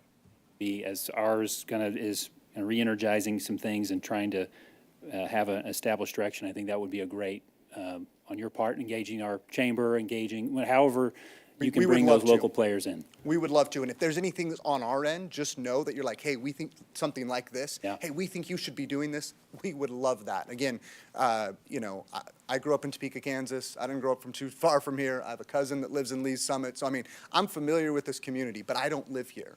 And you guys know this. We've tried to hire the best people that know this community are involved, and we're trying to be involved. But if there's things you're like, hey, we think you should look at this or work with these people, we are open to suggestions. Got it. Great. Just one more kind of bigger question. You've talked about other larger projects, meaning like have you, and we've talked about the way Mr. Bushek framed this is if like this is another community, another city in a city. Have you done that kind of level almost where you're developing a city? And could you speak to that? And I would say, yeah, the city of Lee's Summit, Danny, how many residents were in Surprise, Arizona when we started developing in Surprise? A lot less than there are now. I mean, honestly, it was probably half of what it is today. So, again, if you go by the Costco or they're building a Target and there's a master, a really large, oh my goodness, what's the golf course? Toll Brothers community. So yeah, no, we've done larger communities than this. And now again, every land use, that's one reason why it is unique, is that, what are the laws in that state? What is the current, master plan and, comprehensive plan, strategic plan for the city? What are the infrastructure sort of, development tools, both, locally and sort of statewide?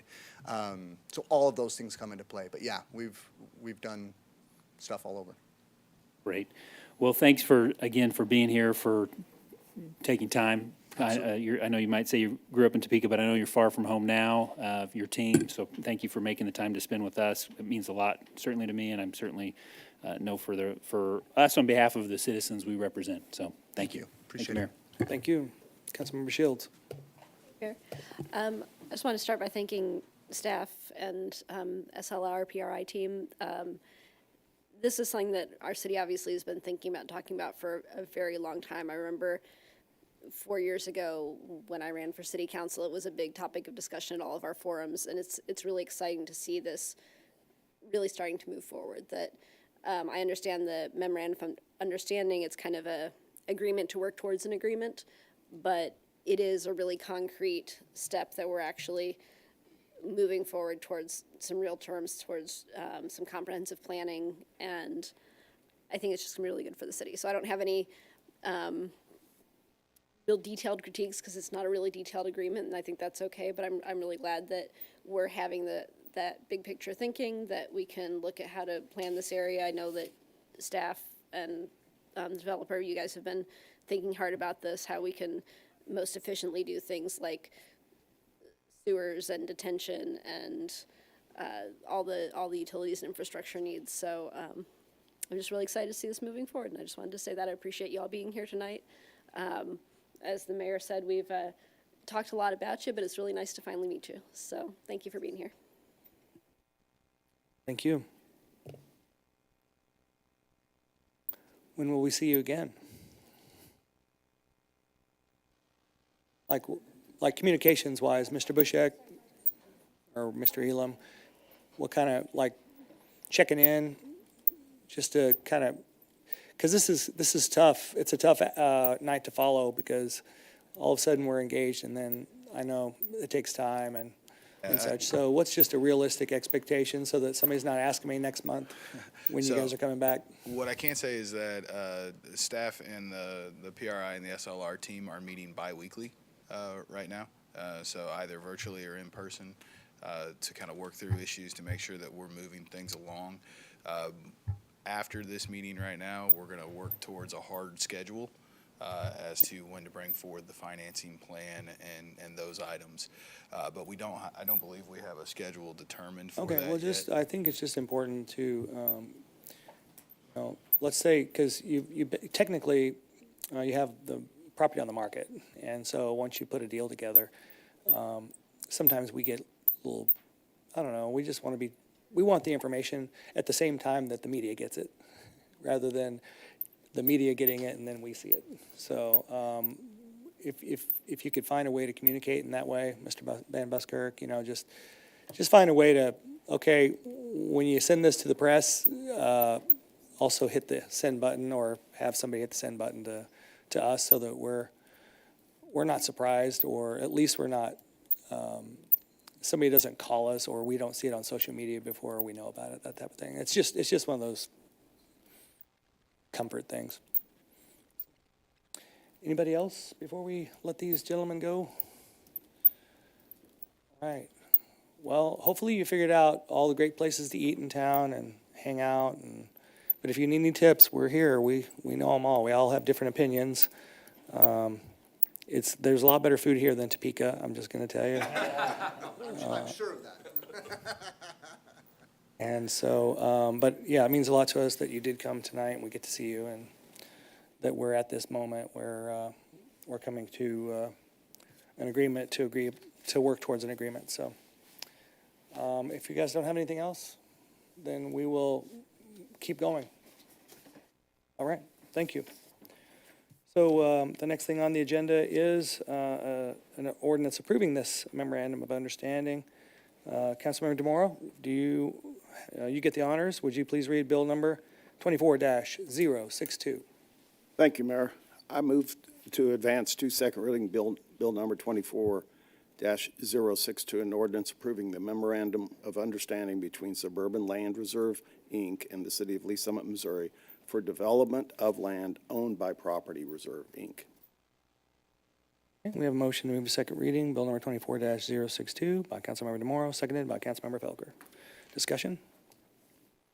I just want to put on the record, Topeka probably has just as good a food as us. I do not want anybody giving me a hard time about my comment. I've been to Topeka many times. Played a lot of ball in that town. So it's just a little competitive thing going on, that's all. So, all right, any further discussion? All right, seeing none, please cast your vote. All votes are in, please record the vote. It passes 8-0. I'd say thank you for investing in Lee Summit, but you already did that about 40, 50 years ago, so thank you for working with us in this way. All right, we just got a couple more items to complete our meeting, and then we have committee reports. Councilmember Shields? Finance and Budget Committee is going to meet on April 1st, 4 PM in the chambers. Thank you. Thank you.